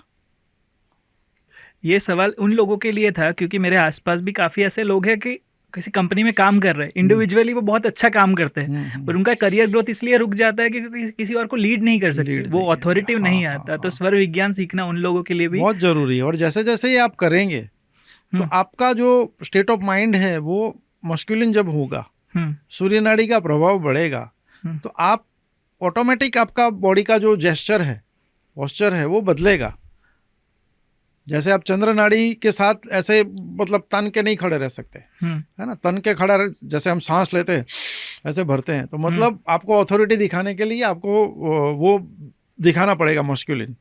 तो धीरे धीरे प्रैक्टिस करेंगे तो ये over a period of time होगा, एक ही या 2 दिन में नहीं होगा, है ना? तो कांस्टेंट प्रैक्टिस करना ज़रूरी है। ओके, अभी सर हमने बात करी हेल्थ में, तो ये बहुत ही ज़्यादा इंपॉर्टेंट है कि आप स्वर विज्ञान सीख के कितना अपनी लाइफ को इम्प्रूव कर सकते हैं। बाकी जो एरियाज़ है लाइफ में, जैसे कि पैसे कमाना, करियर, उसमें कितना हेल्पफुल हो सकता है स्वर विज्ञान को सीखना? बहुत ज़्यादा, बहुत ज़्यादा। और इसको मैं ऐसे भी कहूँगा कि सफलता का जो आपका परसेंटेज है वो बहुत बढ़ जाएगा अगर आपने स्वर विज्ञान को गहराई से समझ लिया। जैसे पैसा कमाना, तो पैसा कमाने के तरीके बहुत हैं। कोई जॉब करके कमा सकता है, कोई बिजनेस करके कमा सकता है ना। लेकिन अगर आपने स्वर विज्ञान को समझ लिया तो पैसा किसी को देना, वो किस तरह से आप दे रहे हैं।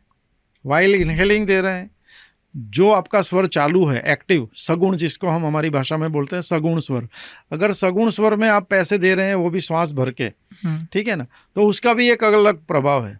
अगर आप किसी को पैसे दे रहे हैं, किसी को पैसा, if you are lending someone, आप किसी को उधार पैसे दे रहे हैं, है ना, और आपका वो अगर उस टाइम एक्सेलिंग है, और आपने हाथ भी आपका वो है जो निर्गुण है, मतलब जो खाली स्वर है, भरा हुआ नहीं है ना, तो पैसा आपका डूबा, वापस कभी नहीं आएगा। तो काम करते वक्त, अब कुछ ट्रेड कर रहे हो तो ट्रेड करते वक्त भी आपको स्वर का ध्यान रखना है।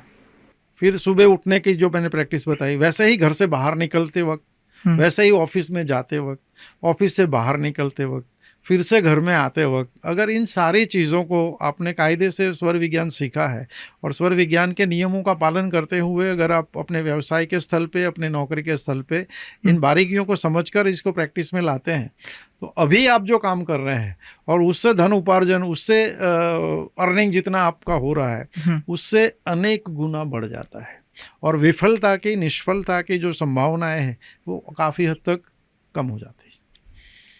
इंटरेस्टिंग। एक और चीज़ थी सर, मैंने एक स्पेसिफिक कहीं पे सुना था जब ये रिसर्च कर रहा था कि इवन तिजोरी में जब पैसे रखते हैं वो भी एक स्वर, और उस वक्त भी काफ़ी चीज़ें ध्यान रखना। डेफिनेटली देखिए, आप अगर चाहते हैं कि आपका पैसा जो है तिजोरी में लंबे समय तक रहे स्थिरता से और बढ़ता रहे, तो while keeping the amount in your तिजोरी और वाइल विड्रॉइंग, निकालते वक्त और रखते वक्त, अगर आप चंद्र स्वर में और जिस हाथ से आप रखते हैं वो भी अगर चंद्र स्वर का है, मतलब लेफ्ट हाथ से आप सांस लेते हुए अगर पैसे रखते हैं तो वो उसका सेविंग भी होगा और वो बढ़ेगा भी। निकालते वक्त भी आप उसी हाथ से पैसे निकालें और उसी हाथ से पैसे किसी को दे, मतलब रखना उसमें भी स्वर के हिसाब से आपको रखना है। कुछ भी नहीं है, गहराइयों में कुछ भी नहीं जाना है, तो सिर्फ इतना तो अवश्य करें कि सांस भर के रखें जब तक आपको पता नहीं है कि आपका कौन सा स्वर चालू है। तो ये मैंने खुद ने एक एक्सपेरिमेंट किया है कि जब तक आपको सांस की, नॉस्ट्रिल की समझ नहीं है कौन सा चल रहा है, तो एक काम तो कर ही सकते हैं, दोनों हाथ से रखें और सांस भर के रखें। वैसे आपको पता नहीं है, रखेंगे तो हो सकता है खाली स्वर आपका निर्गुण स्वर हो जाएगा, है ना। इससे अच्छा है 50% बेनिफिट आपको मिल जाएगा जब आप दोनों हाथ से रखते हैं, दोनों हाथ से निकालते हैं। और जब पता चल जाए तो आप देख लेना, जो स्वर चल रहा है उससे रखें, जो स्वर नहीं चल रहा है उससे मत रखें। लेकिन prime condition is what ever you do while inhaling. ये फंडामेंटल रूल है कि जो भी कार्य करें ये इंश्योर करें कि वो कार्य करते हुए आप सांस ले रहे हैं या तो आपकी सांस भरी हुई है। अगर आपने कोई ऐसा काम इनिशिएट कर दिया जिसमें जो काफ़ी इम्पोर्टेंट है और उस वक्त अगर आपकी सांस बाहर निकल रही है, अगर एक्सेलिंग हो रही है, तो उस कार्य के विफल होने की या उसमें घाटा होने की पूरी संभावना है। ओके। स्वर विज्ञान अगर किसी को सीखना है तो कौन सी उम्र में वो सीखना शुरू कर सकते हैं? वो मेरा एक सवाल है कि छोटा बच्चा कितनी उम्र से अगर है तो कितनी उम्र से वो सीखना शुरू कर सकता है अगर उससे सीखना हो तो? देखिए, मैं ये समझता हूँ कि बच्चा पैदा होते ही सीखना शुरू कर लेता है। आप दूसरी कंट्रीज देखें, जापान, कोरिया में 6 महीने के बच्चे को स्विमिंग पूल में डाल देते हैं और वो तैरना सीख जाता है। हमारे यहाँ आपको जो हमारी पॉपुलेशन है उसमें 10% से भी ज़्यादा लोगों को स्विमिंग नहीं आता है ना, पानी का भय रहता है। तो ये तो चीज़ है माइंडसेट की। हाँ, ये चीज़ है कि आप उसको किस लेवल का सिखाते हैं। जैसे शुरुआत में आप बच्चा जो है जैसे ही समझदार होता है उसको आप ये स्वर का मत सिखाइए, उसको प्रैक्टिस सिखाइए। जैसे बच्चे को बोले कि आप जो है लेफ्ट करवट सो जाएंगे तो आपको अच्छा रहेगा, उसको स्वर विज्ञान का ज्ञान मत दीजिए, प्रैक्टिस में लाइए इसको। जैसे खाते वक्त आपका सूर्य स्वर चलना चाहिए तो बैठने की व्यवस्था ऐसी करे जैसे एक पैर उसका खड़ा हो, या उस वक्त उसको बोले कि 5-10 बार वो जंप करे अपने लेफ्ट लेग से, मतलब without involving him in the science, in the subject, involve him in the practices. मतलब ऐसी प्रैक्टिसेस आप कुछ तय कर लीजिए जैसे उसको पता भी ना चले कि ये स्वर विज्ञान है, लेकिन वो स्वर विज्ञान को प्रैक्टिस में लाता जाए। और फिर जब वो समझदार हो जाए हम्म। इसकी टेक्निकलिटी को समझने के लिए, इसकी बारीकियों को समझने के लिए, फिर आप उसको बताए कि जब आप ऐसे सोते थे तो ये नाड़ी चालू होती थी, पढ़ाई के लिए जब वो समझदार हो जाए, है ना, हर चीज अपने एक उम्र के पड़ाव पे समझ में आती है, तो gradually we can increase the level of knowledge. लेकिन प्रैक्टिस में तो जैसे ही वो समझदार होता है हम उसको बता सकते हैं कि पढ़ते समय ऐसे पढ़ो, खाते समय ये करो, सोते समय ये करो, एक्सरसाइज अगर वो कर रहा है, योगा कर रहा है, तो शुरू से ये हम प्रैक्टिस में लाने की कोशिश कर सकते हैं। फिर डिटेल में, फिर उसका खुद का इंटरेस्ट बढ़ेगा, फिर खुद सीखेगा। लेकिन जब चाहे इसको हम कर सकते हैं, ग्रेजुअली इसको हम प्रभाव में ला सकते हैं, लेकिन होना शुरू से चाहिए, मैं ये मानता हूँ। और हम ये कोशिश भी करेंगे आगे जाके कि गवर्नमेंट तक इस बात को पहुंचाया जाए, और ये करिकुलम में भी होना चाहिए। It should be in practice. School में जैसे प्रार्थनाएं होती है, जैसे योगा के भी क्लासेस होते हैं, जैसे एक्सरसाइज के क्लासेस होते हैं, पीटी के फिजिकल ट्रेनिंग के क्लासेस होते हैं, वैसे शुरू से बच्चों को स्वर विज्ञान का ज्ञान जो है वो कंपलसरी देना चाहिए, क्योंकि एक अच्छे चरित्र का तो निर्माण करता ही है, लेकिन एक स्वस्थ सिटीजन पैदा करना भी जिम्मेदारी है गवर्नमेंट की। तो स्वर विज्ञान मदद करता है एक बच्चे को स्वस्थ रहने में, स्वर विज्ञान कैसे मदद कर सकता है वो जानने में। और एज अ पेरेंट आप अपने बच्चे को एक एडवांटेज दे रहे हो। Definitely, definitely. देखिए, खाने पीने की आदतें अलग चीज़ है, लेकिन खाना पचाना जो है, आयुर्वेद में मैं बताऊँ, मैंने आयुर्वेद भी काफ़ी पढ़ा है। आयुर्वेद के हिसाब से आप जो खाना खाते हैं उसका 7 धातु में परिवर्तन होता है, रस, रक्त, मांस, मेद, अस्थि, मज्जा और शुक्र। अब ये 7 धातु में जो इसका रूपांतर होता है, वो रूपांतर सही मात्रा में, सही क्रम से होना बहुत जरूरी है। और स्वर विज्ञान इसमें आपको बहुत मदद करता है। जब आप सूर्य नाड़ी में खाते हैं, आप खाने के बाद 5-10 मिनट के लिए, जिसको हम वाम कुक से बोलते हैं, अगर आप बाईं करवट सो जाते हैं तो ये 7 धातु में परिवर्तन अपने आप होता है, और फिर आप स्वस्थ रहते हैं, क्योंकि इनडाइजेशन नहीं होगा। सारी समस्या इंडाइजेशन से आती है, एसिडिटी भी उसी से होती है, कब्ज भी उसी से होता है। और जब इंडाइजेशन होता है तो कि गट हेल्थ हम जिसको बोलते हैं, तो गट हेल्थ को अच्छे रखने में भी आपको स्वर विज्ञान मदद करेगा। तो अगर बचपन से ही ये चीज़ें सिखा दी तो ये जो आपका बच्चा है, जो एक देश का नागरिक भी है, वो स्वस्थ होगा, और जब स्वस्थ होगा तो उसकी मानसिकता भी सही होगी। A healthy mind and healthy body is equally important.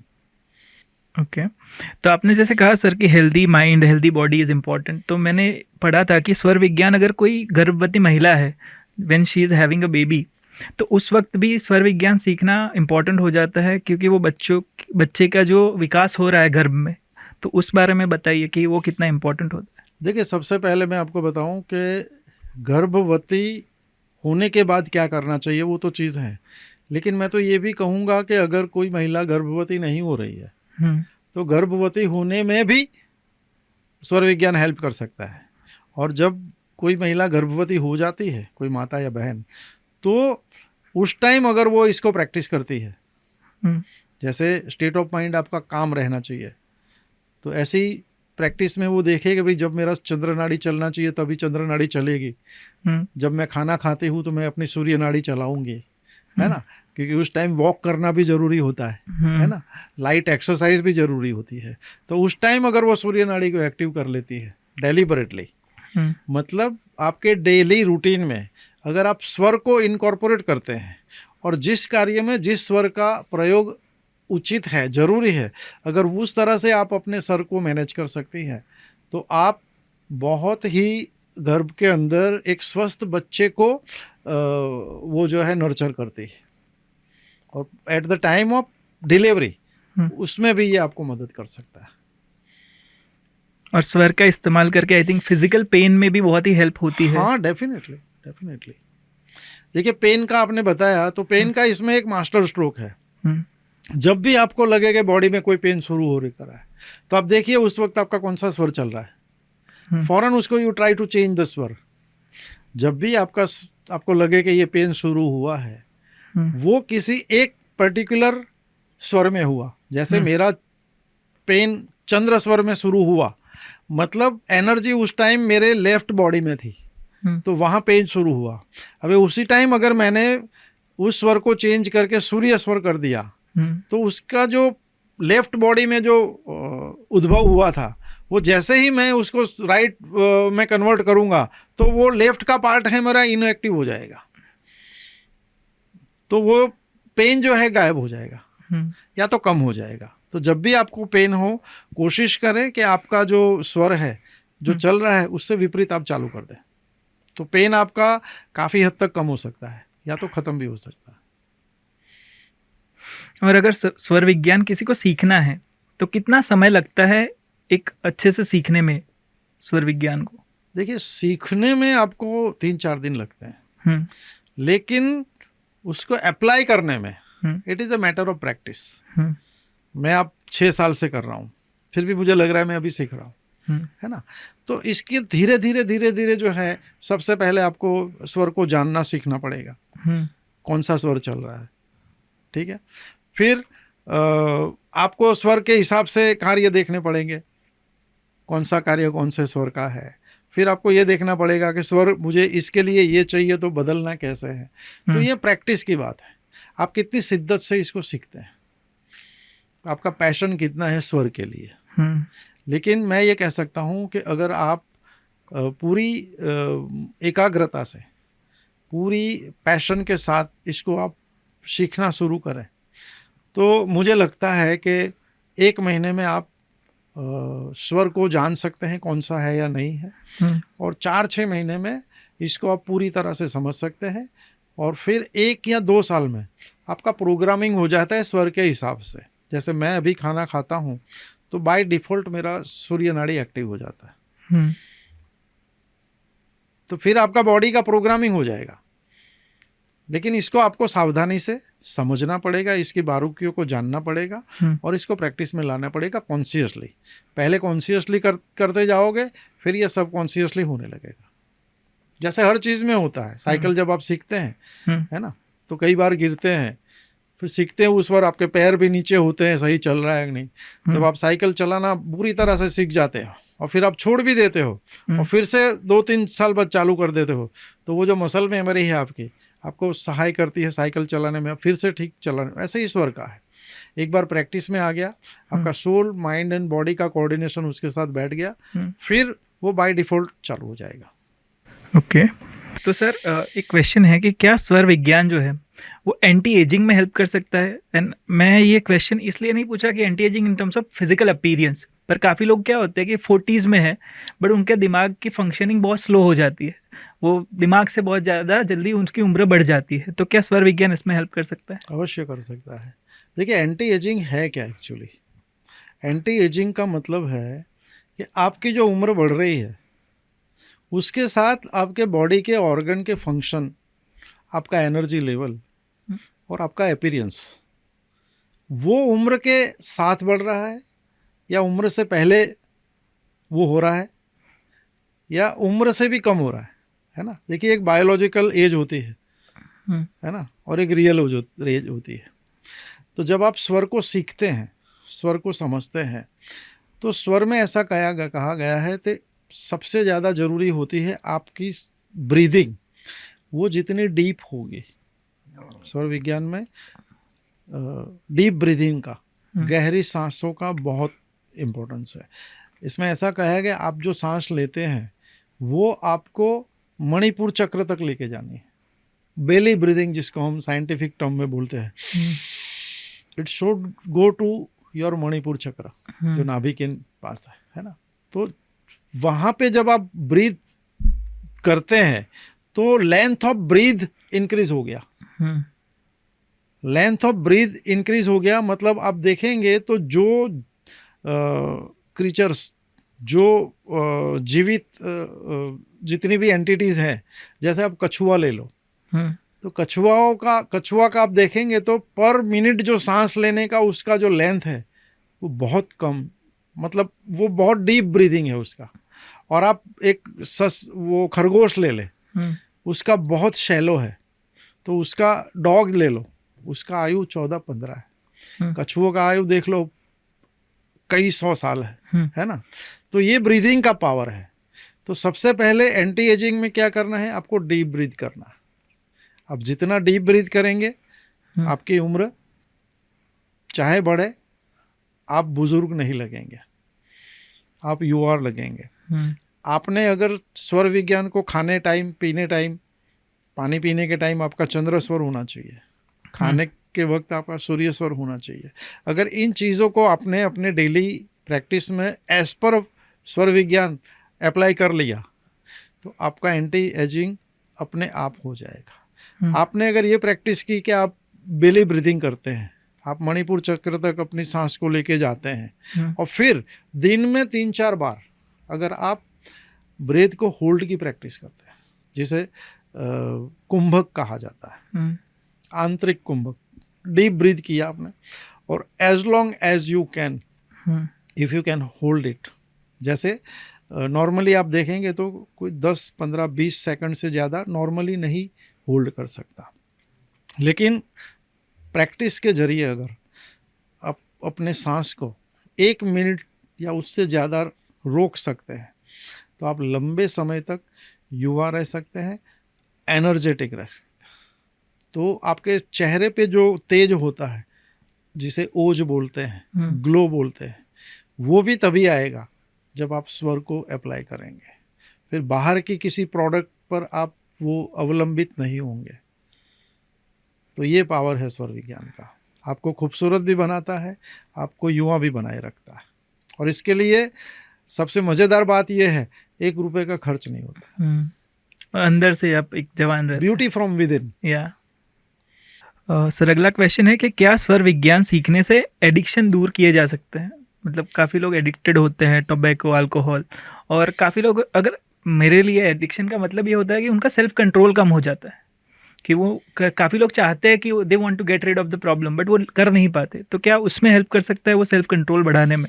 Definitely. देखिए, जब आप स्वर विज्ञान की प्रैक्टिस करते हैं तो एक तो आपका बॉडी रिदम में आता है, आपका स्टेट ऑफ माइंड सही होता है, उसके साथ साथ आप सही खान पान करते हैं तो क्या होता है कि आपकी जो इच्छा शक्ति है वो ज़्यादा प्रबल होती है, विल पावर ज़्यादा बढ़ता है।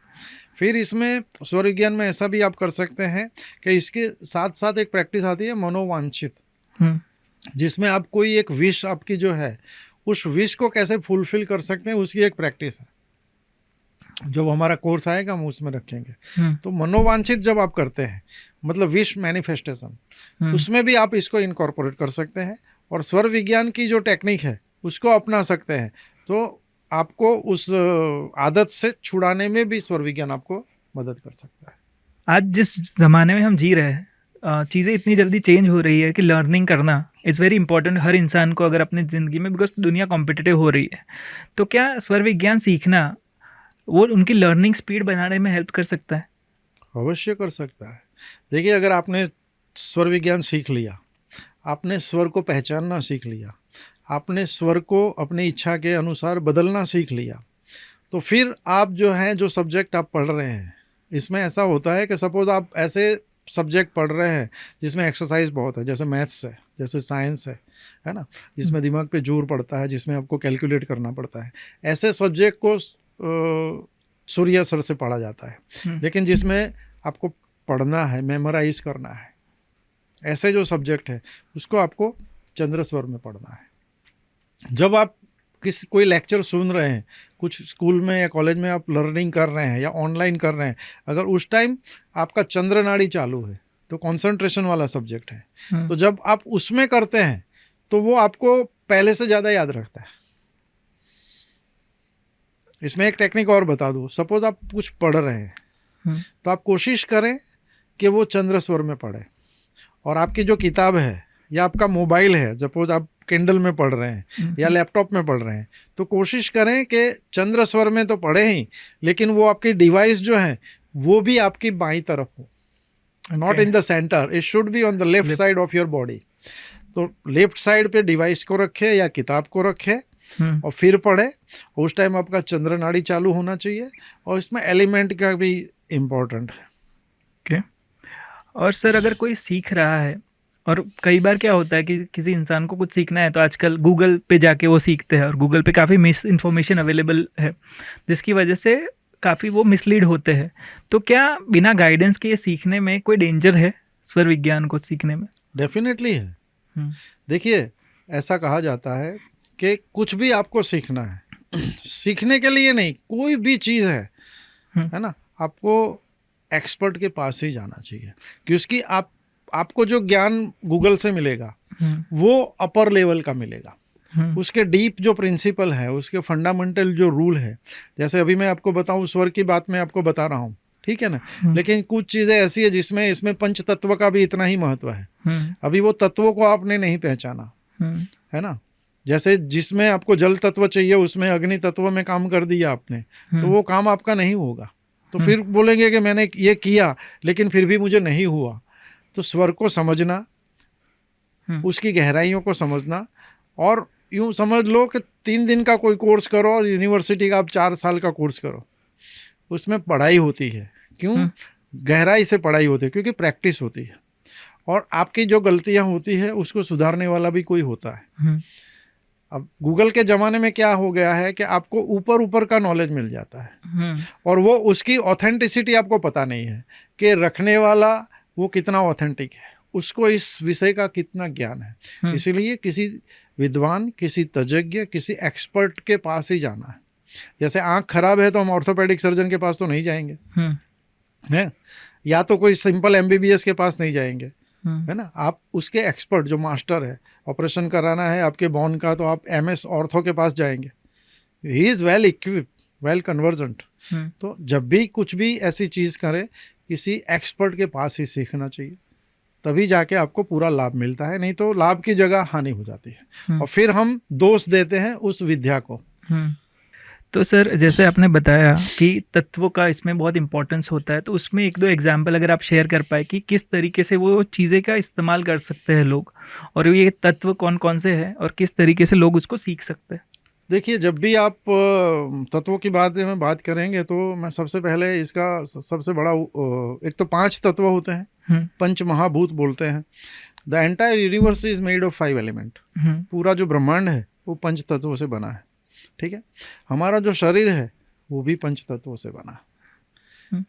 अब देख लो, पृथ्वी, जल, अग्नि, वायु, आकाश, ये पंच तत्व है।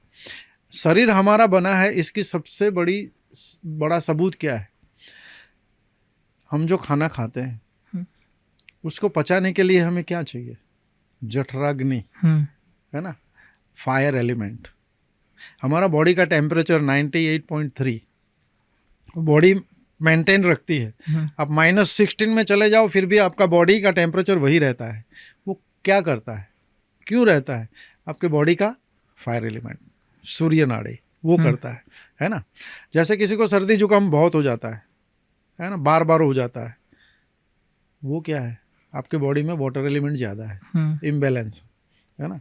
जैसे एयर एलिमेंट किसी में बढ़ गया तो वो आदमी कहीं बैठेगा नहीं, वो कितना भी खाएगा वजन बढ़ेगा नहीं, वो भागता रहेगा, कंसंट्रेशन से कोई काम नहीं कर पाएगा, स्किन उसकी ड्राई होंगी, बाल उसके ड्राई होंगे, मतलब ये वायु तत्व का आदमी है।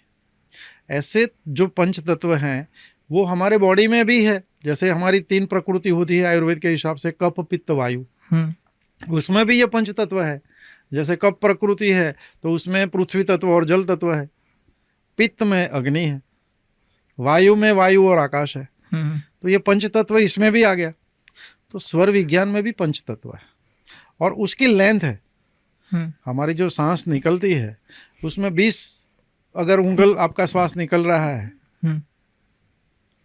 16 निकल रहा है, 12 निकल रहा है, 8 निकल रहा है, वो लेंथ के हिसाब से आप पता कर सकते हैं कि ये जल तत्व है या पृथ्वी तत्व है या वायु तत्व है। तो जैसे आपको काम कोई ऐसा करना है उसमें आपको जल तत्व चाहिए, स्थिरता वाला कोई काम है ना, उस तो इस तरह से है। वायु तत्व में आप कोई भी सफल कोई भी काम बनाने के लिए आपका मोस्टली जो है वो वायु तत्व या जल तत्व, पृथ्वी तत्व या जल तत्व का होना बहुत जरूरी है। बाकी के जो आकाश तत्व और वायु तत्व और अग्नि तत्व है उसमें कार्य आपके विफल होने की संभावना है। इसीलिए तत्वों, पंच तत्वों का भी नॉलेज किस लेंथ से आ रहे हैं वो समझना भी, वो गहराई में आप तभी समझेंगे जब किसी एक्सपर्ट के पास जाएंगे। ओके। और सर ये रिसर्च जब मैं कर रहा था, एक इंटरेस्टिंग चीज़ जो आई थी कि स्वर विज्ञान समझ के आप अपनी कुंडली तक को चेंज कर सकते हैं, तो उसके बारे में थोड़ा बताइए कि वो कितना सच है। देखिए, कुंडली को बदल सकते हैं, उसको मैं थोड़े अलग तरीके से बताऊंगा।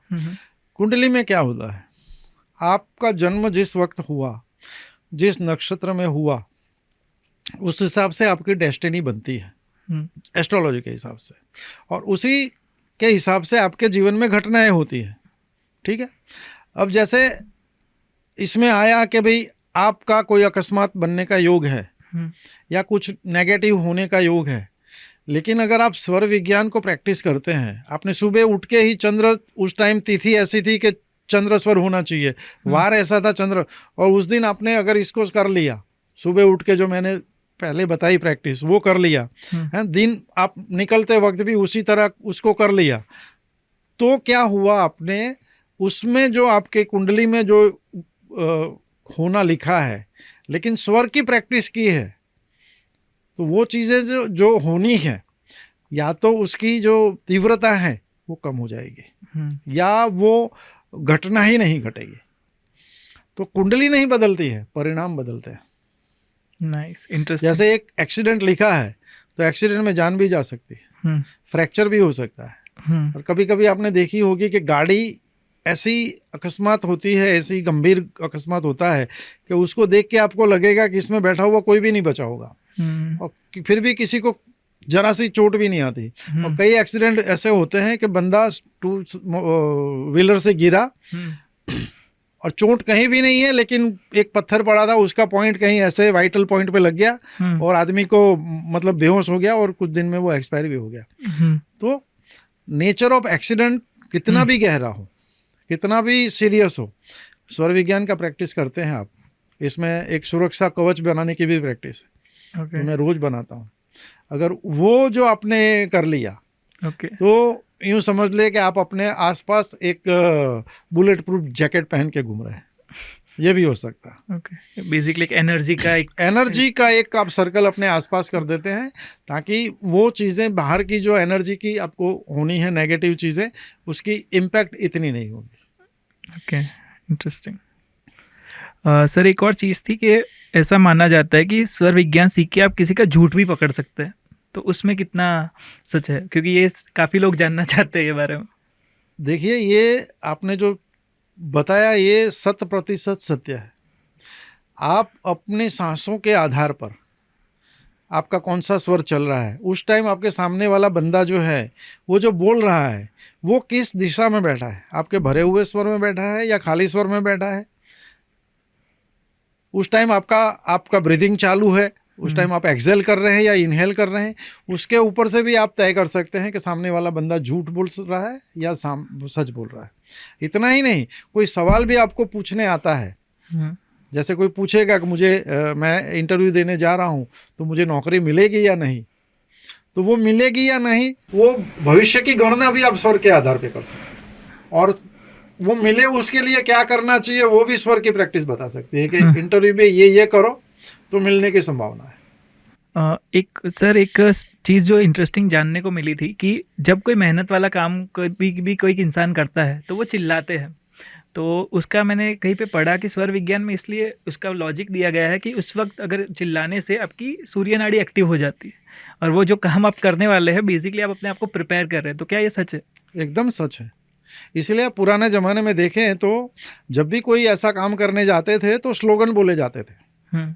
जब भी कोई युद्ध, पहले तो अभी ये युद्ध जो एडवांस टेक्नोलॉजी के हो गए हैं, पहले आमने सामने होते थे, हाथी पे बैठ के, घोड़े पे बैठ के, तो युद्ध भूमि में जाने से पहले सूत्रोच्चार होते थे, स्लोगन होते थे। वो क्यों होते थे?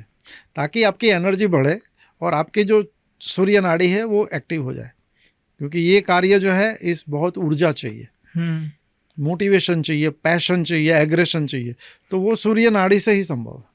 इंटरेस्टिंग। सो मतलब अगर लेट्स से मेरी एक कोई सेल्स टीम है जिसे मैं लीड कर रहा हूँ, और सुबह वो लोग आते हैं और मैं कोई ऐसा रिचुअल बना दूँ जहाँ पे वो कुछ चिल्ला रहे हैं और सुबह खुद मोटिवेट हो रहे हैं, तो उनका बेसिकली उनका सूर्य नाड़ी एक्टिव हो जाएगा हो जाएगा। And there improve performance will improve. Definitely. Interesting.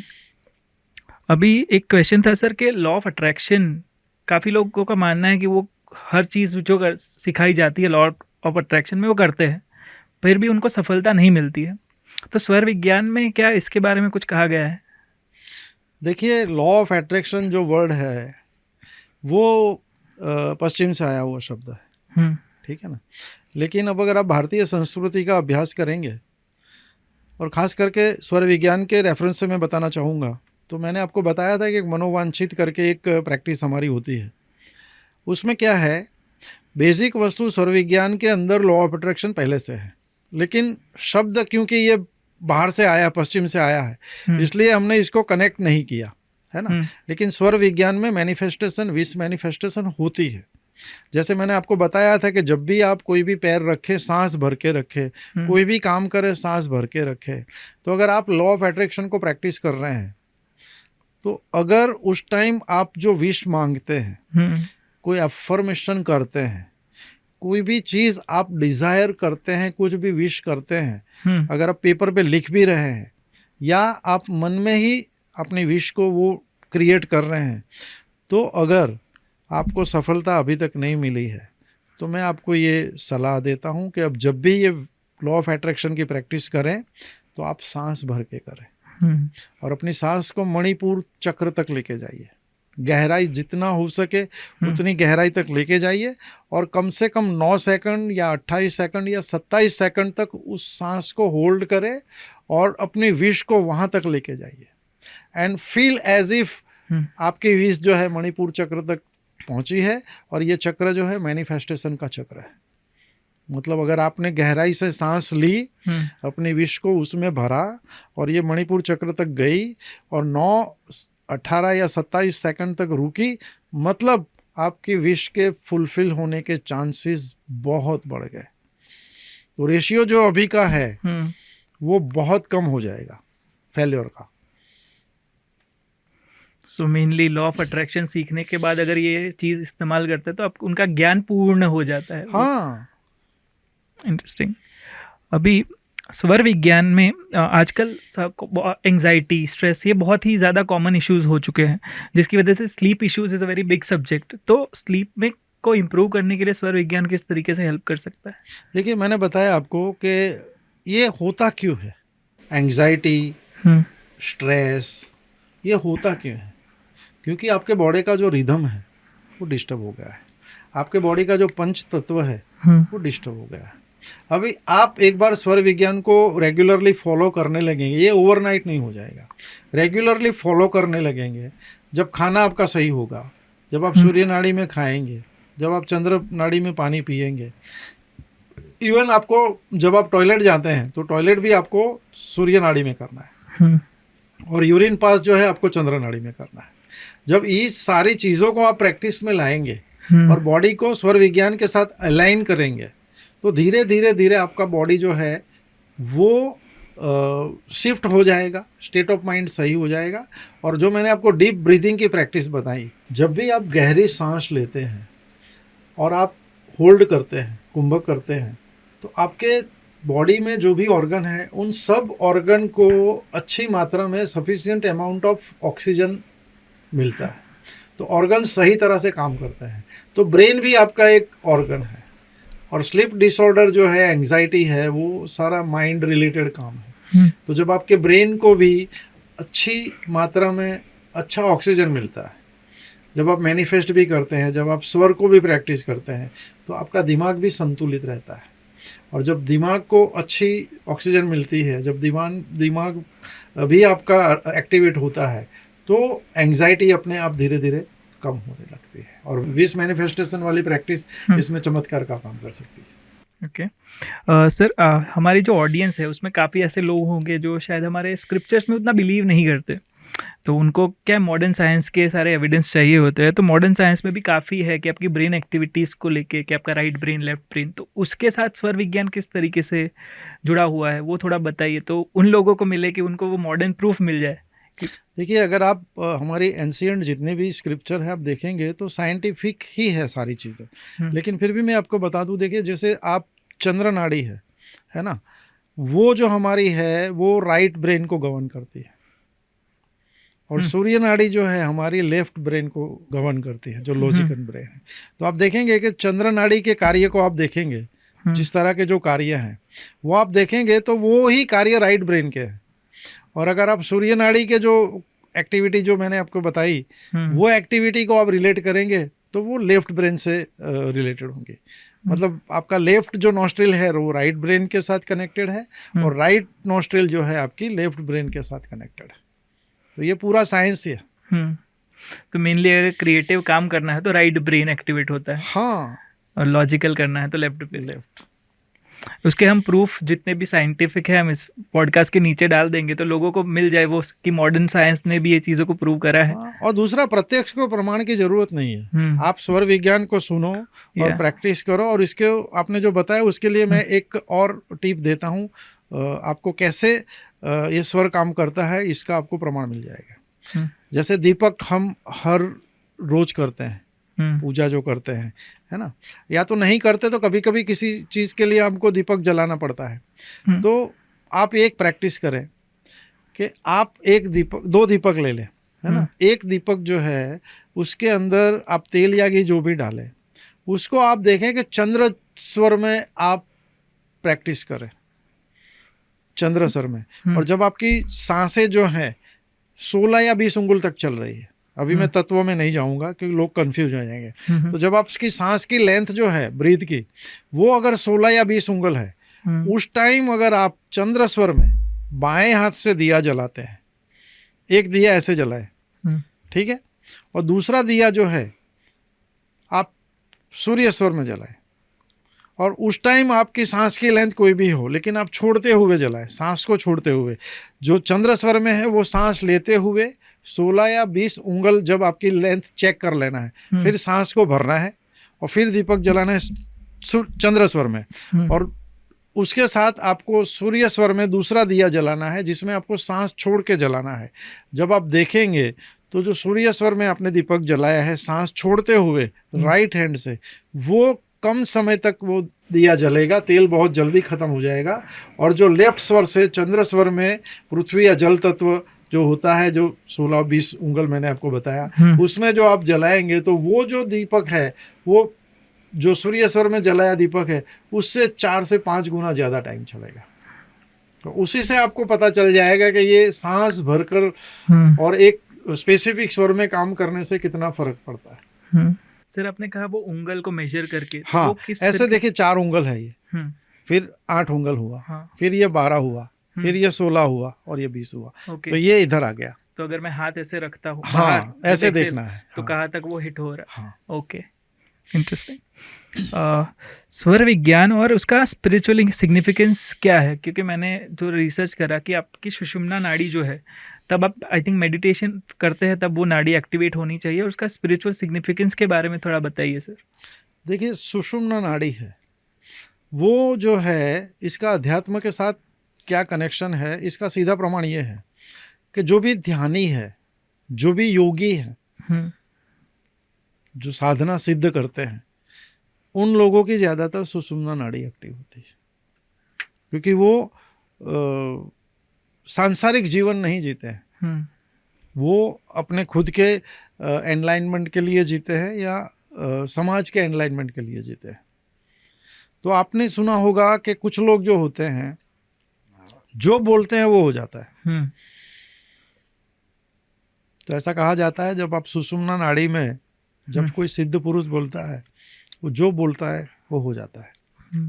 और हम इसको जोड़ देते हैं श्राप या आशीर्वाद के साथ कि इन्होंने ये कहा मेरा हो गया, इन्होंने कहा इसका ये हो गया तो वो हो गया।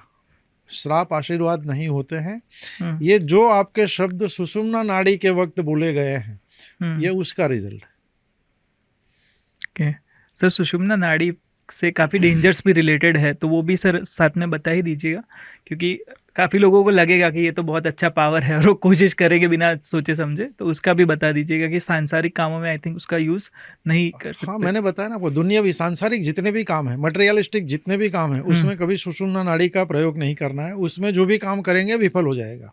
दूसरा ये भी है कि स्वर विज्ञान को प्रैक्टिस करने के लिए आपको रोज ध्यान भी करना पड़ेगा। इसका पूरा बेनिफिट लेने के लिए आपको नाड़ी शोधन करना पड़ेगा। आपको वीडियो मिल जाएंगे नाड़ी शोधन में, जिसमें अनुलोम विलोम की प्रक्रिया है। वो प्राणायाम को आपको काफ़ी करने पड़ेंगे, भस्त्रिका करना पड़ेगा। मतलब नाड़ी शुद्ध आपकी होगी, फिर स्वर विज्ञान जो है आपको उचित मात्रा में इसका आपको प्रमाण मिल जाएगा। स्वर विज्ञान का ओरिजिन कहाँ से हुआ? देखिए, अभी हमारे जितने भी शास्त्र हैं उसका आपको ओरिजिन आप ढूंढने वैसे जाओगे तो वो ढूंढना बहुत मुश्किल है। लेकिन जहाँ तक मेरी पढ़ाई है, जो मेरा अभ्यास हुआ है, तो ये जो स्वर विज्ञान जो है, इसकी ऐसा कहा जाता है उत्पत्ति शिव स्वरोदय से हुई। एक ग्रंथ है, इसका मूल ग्रंथ है जो शिव स्वरोदय है। और इसको ऐसा कहा गया है माता पार्वती और महादेव, जो शंकर भगवान जिसे हम कहते हैं, उनके बीच के संवाद का ग्रंथ है। जैसे महाभारत गीता क्या है, जैसे गीता कृष्ण भगवान और अर्जुन के बीच का जो युद्ध भूमि में संवाद हुआ, वो संवाद जो है वो गीता है। ऐसे ही शिव जी और माँ पार्वती के बीच का जो संवाद है वो शिव स्वरोदय ग्रंथ है, जिसमें पृथ्वी की, ये ब्रह्मांड की उत्पत्ति कैसे हुई, कौन से तत्व से हुई, इंसान को जीने के लिए क्या क्या करना चाहिए, सांस का क्या महत्व है, वो सारी चीज़ें सवाल जवाब से निकल के आई है। अब माइथोलॉजिकली इसको आप कितना मानते हैं नहीं मानते, ये अपनी श्रद्धा का विषय है, लेकिन ओरिजिनेट ये ऐसे हुआ। फिर जो विद्वान लोग हुए, जो ऋषि लोग हुए, उन लोगों ने इसको डिकोड किया, क्योंकि पहले के ज़माने में लिखने का इतना ज़्यादा नहीं था, तो सारी चीज़ें सूत्रों में होती थी, मंत्रों में होती थी। इसीलिए आप ग्रंथ का नाम पढ़ेंगे तो ब्रह्म सूत्र, योग सूत्र। तो ये सूत्र क्या है? सूत्र एक श्लोक होता है, एक मंत्र होता है, जिसको आपको डिकोड करना पड़ता है, और ये कोई विद्वान ही कर सकता है, नहीं तो इसका अर्थ का अनर्थ हो सकता है। तो उन शिव स्वरोदय के मंत्रों को, उस श्लोकों को काफ़ी विद्वान, काफ़ी गुरुजनों लोगों ने अपने हिसाब से इसको डिकोड किया, और डिकोड करके फिर इसको जन समूह तक इसको लेके आए। इंटरेस्टिंग। सर, कुछ छोटी छोटी चीज़ें हैं कि जो रोज़मर्रा की लाइफ में लोग कर सकते हैं। फॉर एग्जांपल कि कोई फीमेल है जो घर में रसोई कर रही है, तो उस वक्त स्वर का किस तरीके से वो इस्तेमाल कर सकते हैं? देखिए, फीमेल जो है ये किसी भी घर का मुख्य आधार होती है ना। तो उनके लिए मैं कुछ बहुत ही रोचक बातें बताने वाला हूँ। सबसे पहले आप जब भी कुछ भी घर की ग्रोसरी खरीदने जाए, करियाना जिसे बोलते हैं, तो कोशिश करें वो आप चंद्र स्वर में खरीदें, और आपके पृथ्वी या जल तत्व चल रहा हो, जल तत्व चल रहा हो तो सबसे बढ़िया है, ठीक है, उसमें खरीदे। और पैसा भी आप दें, खरीदे मतलब पैसा दे चंद्र नाड़ी में सांस भरते हुए, और सामान भी ले चंद्र नाड़ी में सांस भरते हुए। तो ये हो गया shopping of your grocery while inhaling and चंद्र स्वर और जल तत्व या पृथ्वी तत्व, मतलब 16 या 20 उंगल आपका चल रहा है उस टाइम। एक ये हो गया, तो आपका जो सामान है वो लंबे समय तक चलेगा। फिर आप कुक जब करती है, जब आप खाना बनाती है, उस टाइम अब जब गैस भी जलाती है तो भी आप देखें कि वो आप चंद्र स्वर में जला रही है। फिर जो बनाती है, आप तेल डाल के कुछ भी बनाती है, तो उस टाइम भी कोशिश करें कि आपका चंद्र स्वर चल रहा है। तो वाइल इनहेलिंग शुरू करते वक्त चंद्र स्वर रखें, तो खाना बढ़िया भी बनेगा और लोगों को मज़ा भी आएगा, और उसमें जो तेल यूज़ होता है वो भी कम यूज़ होगा। जैसे आप कुछ फ्राई कर रहे हैं, पूड़ियाँ तल रहे हैं, पकौड़ों तल रहे हैं, तो आप ये आजमा के देखना कि अगर आप ये करते हुए अगर चंद्र स्वर में, पृथ्वी या जल तत्व में आपने ये किया, तो आमतौर पर आपका जितना तेल खर्च होता था उससे कम तेल में ये बन पाएगा। फीमेल और क्या कर सकती है कि आप जब भी किसी अच्छे मौके पे कहीं जाती है, तैयार होके कपड़े खरीद नए लागते हैं। हम्म, तो जब भी नया कपड़ा आप खरीदते हैं तो कोशिश करें वो चंद्र स्वर में सांस लेते हुए पहने। हम्म, और जैसे आप कुछ पहनते हैं तो उसमें हाथ या पैर आपको डालना पड़ता है, तो उस टाइम आप ये कोशिश करें कि आपका चंद्र स्वर चल रहा है तो लेफ्ट आप हाथ डालें और पैर भी लेफ्ट डालें। तो चंद्र स्वर में कपड़े पहनेंगे तो भी वो जो जिस काम के लिए आप जा रहे हैं वो काम की सफल होने की संभावनाएं बढ़ जाएगी। आप अगर ब्यूटिफिकेशन कर रही है, मेकअप कर रही है, कुछ लगा रही है, तो भी कोशिश करें आप जो है चंद्र स्वर में करें और बाएं हाथ से करें, सांस भर कर करें। इतना करके देखें, चमत्कार हो जाएगा। इंटरेस्टिंग। कोई बिजनेस कर रहा है और उसको अपनी सेल्स बढ़ानी है और वो उसने हर चीज़ कोशिश कर ली पर बिजनेस बढ़ नहीं रहा है, तो वो उसमें स्वर विज्ञान कैसे हेल्प कर सकता है? देखिए, कोई भी बिजनेसमैन है, जैसे कोई दुकानदार है ना, जिसमें कस्टमर आते हैं और उनको कुछ देना है, कस्टमर को दिखाना है। कई बार ऐसा होता है कस्टमर आया, 10 चीज़ें दिखाई, है ना, लेकिन एक भी पसंद नहीं आई। और कई बार ऐसा होता है कि 3 बताई, लेने आया था एक और 3 लेके चला गया। ऐसा भी होता है, हमारे साथ भी होता है। तो अगर कोई भी है, कोई दुकानदार है और जिसको चीज़ें बेचनी है ओवर द काउंटर, तो वो एक प्रैक्टिस करे कि वो सूर्य स्वर में कोशिश करे कि सूर्य स्वर में वो अपनी चीज़ जो है वो खरीदे। पहले तो मार्केट से जो भी खरीद करते हैं वो सूर्य स्वर में खरीदे और सांस भर के खरीदे, ठीक है। और जब भी किसी को देना चाहें तो वो दिखाएं भी सूर्य स्वर में सांस भरते हुए। जैसे मैं कुछ दे रहा हूं तो सांस भरूंगा सूर्य स्वर में और राइट हैंड से दूंगा। लेकिन अगर उस वक्त नहीं चल रहा है तो कोशिश ये करे सांस भरकर चंद्र स्वर में, मतलब जो स्वर चल रहा है उसमें दे। तो सांस भरकर जो दिखाएंगे तो आपका सेल बढ़ जाएगा। अगर ऑनलाइन कुछ ट्रेडिंग कर रहे हैं, कुछ खरीदा, तो उस टाइम भी आप देखेंगे उसको एंटर भी आप कर रहे हैं तो उसी हाथ से करें सांस भर के जो आपका स्वर चालू है। लेकिन ट्रेडिंग के लिए सबसे ज्यादा प्रभावशाली होता है सूर्य स्वर। सर, ये जो विज्ञान है, जैसे आपने कहा, इट्स अ सुप्रीम साइंस और ये हमारे खुद की ही धरोहर है, तो आजकल इसका अवेयरनेस क्यों नहीं है? क्योंकि जितना मेरा समझ है पहले हमारे गुरुकुलों में ये सारी चीज़ें सिखाई जाती थी, तो वो अवेयरनेस क्यों नहीं हुई? देखिए, क्या हुआ कि आप स्वर विज्ञान को नहीं, आप किसी भी चीज़ को लेके देख लो आप, मतलब जितनी भी ये साइंस है, ये ऐसा था कि पहले तो ये अवेलेबिलिटी आम लोगों के थी ही नहीं। ये कुछ गुरुओं के लिए थी या कुछ राजाओं के लिए थी, मतलब आम के लिए नहीं था, ये खास के लिए था। तो नीचे पहुंचा नहीं और over the period of time ये लुप्त हो गया। लेकिन कई रिलीजियन में, कई संप्रदाय में इसका चलन है। जैसे मैं आपको बताऊं, जैन समाज, तो जैन समाज के जितने भी महाराज साहब होते हैं, जो उनके जैन मुनि होते हैं, उन लोगों में काफ़ी जैन मुनियों ने इस पे संशोधन किया और इस पे उन्होंने ग्रंथ भी लिखे। तो फिर ये जो है वो अपने प्रवचन में लोगों को बताने लगे। जैसे किसी और ने कुछ सीखा तो ऐसे फिर मार्केट में आना लगा, है ना। क्योंकि पहले सीखने के लिए भी कुछ स्पेसिफिक कैटेगरी के लोगों को ही सीखना भी अलाउ था, है ना। जिसका काम मजदूरी का है मजदूरी करेंगे, जिसका बिजनेस का है बिजनेस करेंगे, जिसका काम लड़ना है लड़ेंगे। तो ये स्पेसिफिक काम था। लेकिन अभी क्या है कि पूरी दुनिया जो है अभी ओपन हो गई है। Everything is available on your finger tips, है ना। और इसका जैसे ही लोगों ने प्रैक्टिस में लाए, जैसे ही इसके फायदे समझे, तो वैसे ही ये फिर से अभी चलन में आ गया है। अभी काफ़ी लोग इसको सीख भी रहे हैं, सिखा भी रहे हैं। तो अवेयरनेस बढ़ा है, क्योंकि ये टेक्नोलॉजी का ज़माना है। आप किसी भी चीज़ को छुपा के अभी रख नहीं सकते। एक बार ये स्पार्क हुआ तो ये जो है ज्योत जो है वो ज्योत से ज्योत जलेगी, और ये अभी ज्योत का जलना शुरू हो गया है। और हमारा भी प्रयास यही है कि इस ज्ञान को पूरे भारतवर्ष में, सिर्फ भारतवर्ष में नहीं पर पूरे विश्व में जाना चाहिए। तो सर, स्वर विज्ञान में तिथि और वार का क्या महत्व है? बहुत ही अच्छा सवाल है। अगर आपको स्वर विज्ञान प्रैक्टिस करना है तो मैंने जो जो सिखाया है वो तो उतना ही इम्पोर्टेंट है, लेकिन इसका पूरा अगर बेनिफिट लेना है तो तिथि और वार के गणित को समझना बहुत ज़रूरी है। देखिए, चंद्र आप देखेंगे 15 दिन में वो उदय होता है और 15 दिन अस्त होता है। तो जो उदय की तिथियां हैं 15, जिसको हम शुक्ल पक्ष बोलते हैं, है ना, अमास के बाद जो 15 दिन होते हैं, तो वो 15 दिन है। उसमें पहले 3 दिन जो होते हैं शुक्ल पक्ष के, वो आपके चंद्र स्वर के हैं।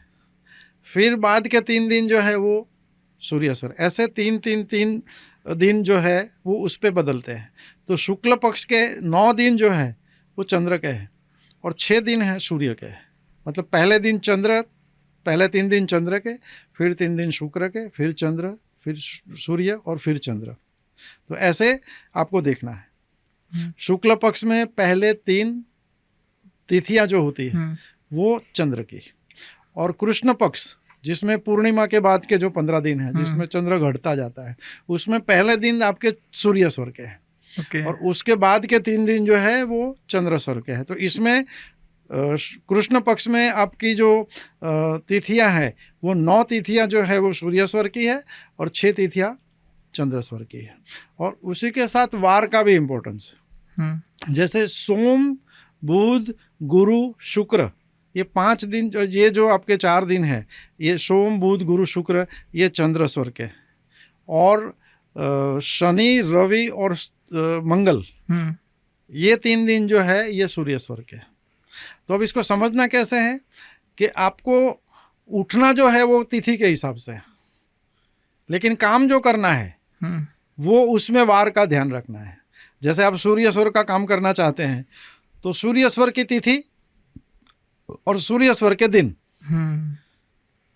मतलब शुक्ल पक्ष हुआ तो पहले 3 दिन जो हुए उस शुक्ल पक्ष में वो चंद्र के हैं। तो उस टाइम अगर दिन भी चंद्र के हो गए, सोमवार हो गया, बुधवार हो गया, गुरुवार, मतलब मैचिंग ऑफ तिथीज एंड डेज, वो काम में आपको बहुत मदद रूप कर सकते हैं। तो तिथि और वार के हिसाब से मैच करके जब काम करते हैं तो आपका दिन जो है वो बढ़िया जाता है। जैसे आज का ही मैं बताऊं आपको, तो आज चतुर्थी है, आज कृष्ण पक्ष की चतुर्थी है ना। तो आज का दिन क्या हुआ, सूर्य का हुआ। चतुर्थी है तो चंद्र का आज का पहला जो पहले 3 दिन है कृष्ण पक्ष में, जो पहले ये भाद्रपद चल रहा है हमारे यहाँ गुजरात में। तो आज का दिन जो है वो सूर्य का है, दिन भी सूर्य का है, शनिवार है ना, और तिथि भी सूर्य की है। तो आज उस पॉडकास्ट का दिन जो हमारा है, तो अगर तिथि और वार के हिसाब से देखें तो परफेक्ट है। तो ऐसे देख के चलना है। चंद्र स्वर में आपका सोम, बुध, गुरु, शुक्र, और सूर्य स्वर में आपका मंगल, शनि और रवि। इसको मैच करेंगे तो काम आपके अच्छी तरह से होंगे। ओके तो सर आपके बारे में अभी थोड़ा बहुत बताइए। जितना मुझे पता है आपने वास्तुशास्त्र किया, ये सारे विज्ञान के आपको समझ है, तो आपने कब से शुरू किया और किस चीज़ ने आपको मोटिवेट किया था ये सारी चीज़ें सीखने के लिए? तो आपके बारे में थोड़ा बताइए अभी। देखिए, मेरा बैकग्राउंड ऐसा है, पहले मैं एक गवर्नमेंट ऑफिसर था और गुजरात राज्य के हेल्थ डिपार्टमेंट में जॉब करता था मैं। और जब मैंने जॉब छोड़ी तब मैं प्लानिंग ऑफिसर की हैसियत से काम कर रहा था। तो 2010 में कुछ घटनाएं ऐसी हुई, डेस्टिनी की एक डिज़ाइन थी कि 2010 में मैंने जॉब को छोड़ा। लेकिन छोड़ने से 2-3 साल पहले ऑफिस में इंटरनेट हुआ करता था, तो कुछ ना कुछ क्यूरियोसिटी की वजह से मैं सब पढ़ता रहता था अपने फालतू वक्त में। मैं कुछ और नहीं करता था, लेकिन मैं रिसर्च करता रहता था क्योंकि क्यूरियोसिटी वाला नेचर था।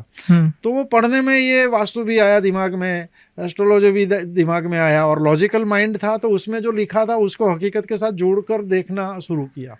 जब जोड़कर देखना शुरू किया तो लगा कि नहीं, इसमें दम है। और जैसे ही पता लगा कि ये तो वाकई में ऐसा होता है, फिर इसको जॉब छोड़ने के बाद ऑफिशियल पढ़ना शुरू किया। तो पहले वास्तु किया, फिर न्यूमरोलॉजी किया, फिर एस्ट्रोलॉजी किया, और उसी बीच में ये करते करते स्वर विज्ञान भी इसके बारे में भी जानने को मिला। और जब जानने को मिला तो इसको थोड़ा थोड़ा प्रैक्टिस में लाए। इतना पता था कि बाईं करवट सोने से खाना हजम होता था, सिर्फ इतना ही पता था स्वर के बारे में। तो फिर रिलेट हुआ कि ये तो स्वर विज्ञान से रिलेटेड है। और फिर चीज़ों को, जैसे आप कुछ भी पढ़ते हैं, कुछ भी जानते हैं, लेकिन जब तक उसको अप्लाई नहीं करते आपको उसकी स्ट्रेंथ का पता नहीं चलता। जैसे ही मैंने इसको अपनाना शुरू किया, रिजल्ट आपके सामने है। मैं अभी आई एम रनिंग 63, ठीक है ना। फिर भी मेरा डाइजेशन बिल्कुल ठीक है, मेरे हेल्थ के सारे पैरामीटर्स बिल्कुल ठीक है। तो ये सारी चीज़ें, मैं पहले से हेल्थ डिपार्टमेंट में था तो हेल्थ कॉन्शियस था, लेकिन स्वर विज्ञान के सीखने के बाद उसने ऐसी चीज़ें जोड़ी कि स्वर विज्ञान सीखने के बाद अभी सूर्य नाड़ी में भोजन करना है, रात को सोते वक्त ये होना, ये करने से पूरा जो मैंने बताया ना, पूरा बॉडी रिदम में आ गया है। तो जब बॉडी रिदम में आ गया, सोल माइंड एंड बॉडी, तो पूरा लाइफ रिदम में आ गया। तो पर्सनल लाइफ में इतने मुझे बेनिफिट हुए हैं, तभी मैंने सोचा कि अभी इसके ऊपर आगे काम किया जाए और जितने ज़्यादा लोगों तक इसको पहुंचा सके वो पहुंचाया जाए। तो इसी प्रयास में अभी हम लगे हुए हैं और ये पॉडकास्ट भी उसी का नतीजा है। और सर कितने साल हो गए वैसे आपको ये सारी चीज़ें सीखते हुए? मैं एक ऑकल्ट फील्ड में ये समझ सकते हैं 17-18 साल से सीख रहा हूँ। ओके। तो वन बाय कुछ लेयर जुड़ते गए हैं। और ज्ञान को तो ऐसा है कि ज्ञान जो है उसको पूर्ण विराम नहीं होता है। There is no full stop for knowledge. ये तो निरंतर प्रक्रिया है। जब तक आप जीते हैं तब तक सीखते हैं। जब आप सीखना बंद करते हैं, यूँ समझ लो आपका जीना भी बंद है। एक सर पर्सनल क्यूरियोसिटी का एक क्वेश्चन है कि किसी भी बच्चे की बचपन जैसे बीतता है उसकी लाइफ वैसे ही जाती है, और आपके दोनों बच्चे they are very successful in what they are doing. तो यहाँ पे जितने भी पेरेंट्स देख रहे हैं, तो क्या आपने वो डिफरेंट किया था which made them what they are today? तो वो एक मेरा पर्सनल क्यूरियोसिटी भी है, क्योंकि हर बच्चा जो है वो बचपन में उनको कुछ मिला है जिसकी वजह से उनकी लाइफ में जो आदतें बनी, जिस तरीके से वो बने। तो आपने वो क्या डिफरेंट किया था, और आजकल के पेरेंट्स में क्या गलती आप देखते हैं जिसकी वजह से वो इम्प्रूव करे, वो और आपके बच्चों की तरह वो भी ज़्यादा सक्सेसफुल हो पाए? देखिए, आपका सवाल बहुत ही अच्छा है, लेकिन मैं इसको थोड़े अलग तरीके से इसका जवाब देना चाहूँगा।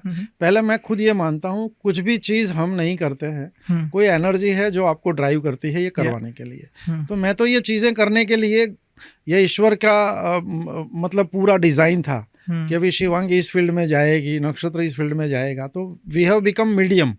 हाँ, लेकिन मैं इतना ज़रूर कहूँगा कि मैं जब पढ़ता था, मैं जब छोटा था, तो मैं बहुत कुछ करना चाहता था, लेकिन बिकॉज ऑफ द सर्कमस्टेंसेस मुझे जॉब करनी पड़ी।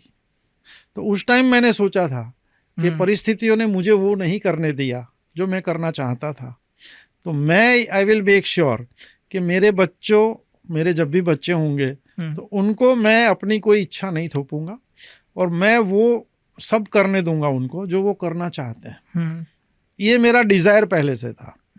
तो फिर जैसे शिवांगी और नक्षत्र जैसे पढ़ाई में आगे थे, वो दोनों मतलब पढ़ाई में दोनों इतने अव्वल थे कि अगर मैं चाहता या अगर वो भी चाहते तो वो डॉक्टर, इंजीनियर, आईएएस या कुछ भी अपने फील्ड में जहां वो जाना चाहते वो बन सकते थे। But they never desired for it. एक उनके अंदर इनबिल्ट एक पैशन ईश्वर ने ही शायद डाला होगा। तो एज अ पेरेंट, मैंने और मेरी वाइफ ने ये कभी हमने नहीं चाहा कि आप ये करो, ट्रेंड के साथ हम नहीं गए। वी ऑलवेज डिसाइडेड कि भाई हम हमारे बच्चे, और जिस तरह से वो पढ़ रहे थे, जिस तरह से वो काम कर रहे थे, हमें पता था कि ये इनमें कुछ एक्स्ट्रा एबिलिटी है। तो मुझे इतना पता था कि ये जिस भी फील्ड में जाएंगे अव्वल करेंगे। दिस वॉज माई कॉन्फिडेंट, और मेरी वाइफ का भी यही कॉन्फिडेंस था। तो हमने बच्चों को कभी ये नहीं कहा कि आप इसमें जाओ या इसमें जाओ। हमने ये कहा आपको जो करना है करो।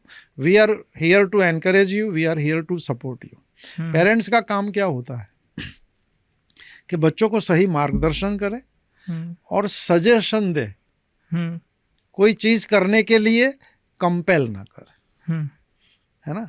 क्योंकि आपको आकाश में उड़ने के लिए खुला आकाश चाहिए, और दूसरे चाहिए आपको पंख, है ना। पंख तो उनके पास होते हैं, पेरेंट्स को उनको आकाश देना है, प्लेटफॉर्म देना है। तो आपके बच्चे में अगर टैलेंट होगा तो जिस फील्ड में जाएगा वो अव्वल होगा। तो बच्चों को ये बनो या ये ना बनो ये नहीं होना चाहिए। मेरे अनुभव से बता रहा हूँ, मैं कोई सलाह नहीं दे रहा हूँ, लेकिन मैं चाहता हूँ कि बच्चों को अगर अपने किसी भी फील्ड में आगे बढ़ना है तो उनको अपने पैशन के हिसाब से आगे बढ़ना चाहिए। और पेरेंट्स का काम ये है कि कोई गलत संगत में ना पड़े, कोई गलत काम ना करे, ये वॉच करना जरूरी है। लेकिन किस फील्ड में आगे जाना है उसमें सबसे पहले ये देखना है कि उसमें उनका खुद का इंटरेस्ट कितना है।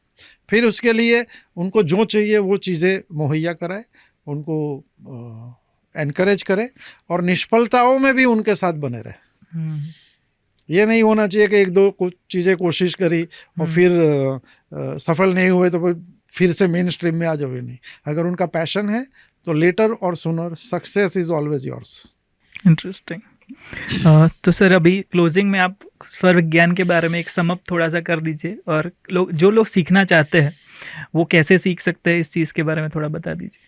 देखिए, अंत में मैं सिर्फ इतना ही कहना चाहूँगा कि हम इस धरती पे पैदा हुए हैं, तो हमारी जो प्राथमिक ज़रूरत है, उससे बढ़कर भी जो हमारी ख्वाहिश है, उससे पूरा करने में हमारा पूरा जीवन चला जाता है।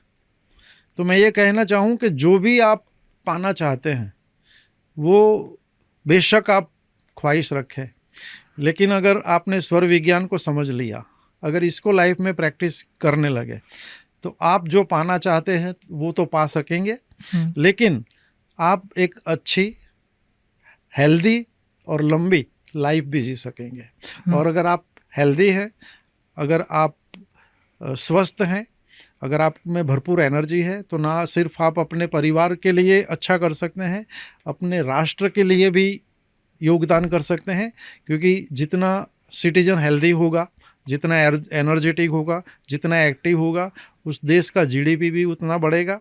आपकी सोच अच्छी होगी तो आपके कंट्री का एक अच्छे कंट्री में नाम भी आएगा। जो हैप्पीनेस इंडेक्स जो होता है ना, आपका वेल्थ कितना है वो इम्पोर्टेंट नहीं है, हैप्पीनेस के इंडेक्स में आप कितने आगे हो, वो इस देश का हैप्पीनेस का इंडेक्स भी काफ़ी ऊपर जाएगा।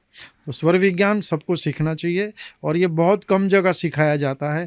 तो हम भी कोशिश कर रहे हैं कि बहुत जल्द एक किताब भी इसकी आ जाए, और एक कोर्स भी इसके ऊपर लॉन्च किया जाए, जो कैटेगरी वाइज होगा, महिलाओं के लिए, स्टूडेंट के लिए, है ना, बिजनेसमैन के लिए। तो अलग अलग कैटेगरी के लिए हम अलग अलग कोर्स भी डिज़ाइन कर रहे हैं, जो बहुत जल्द ही लोगों के लिए उपलब्ध हो जाएगा।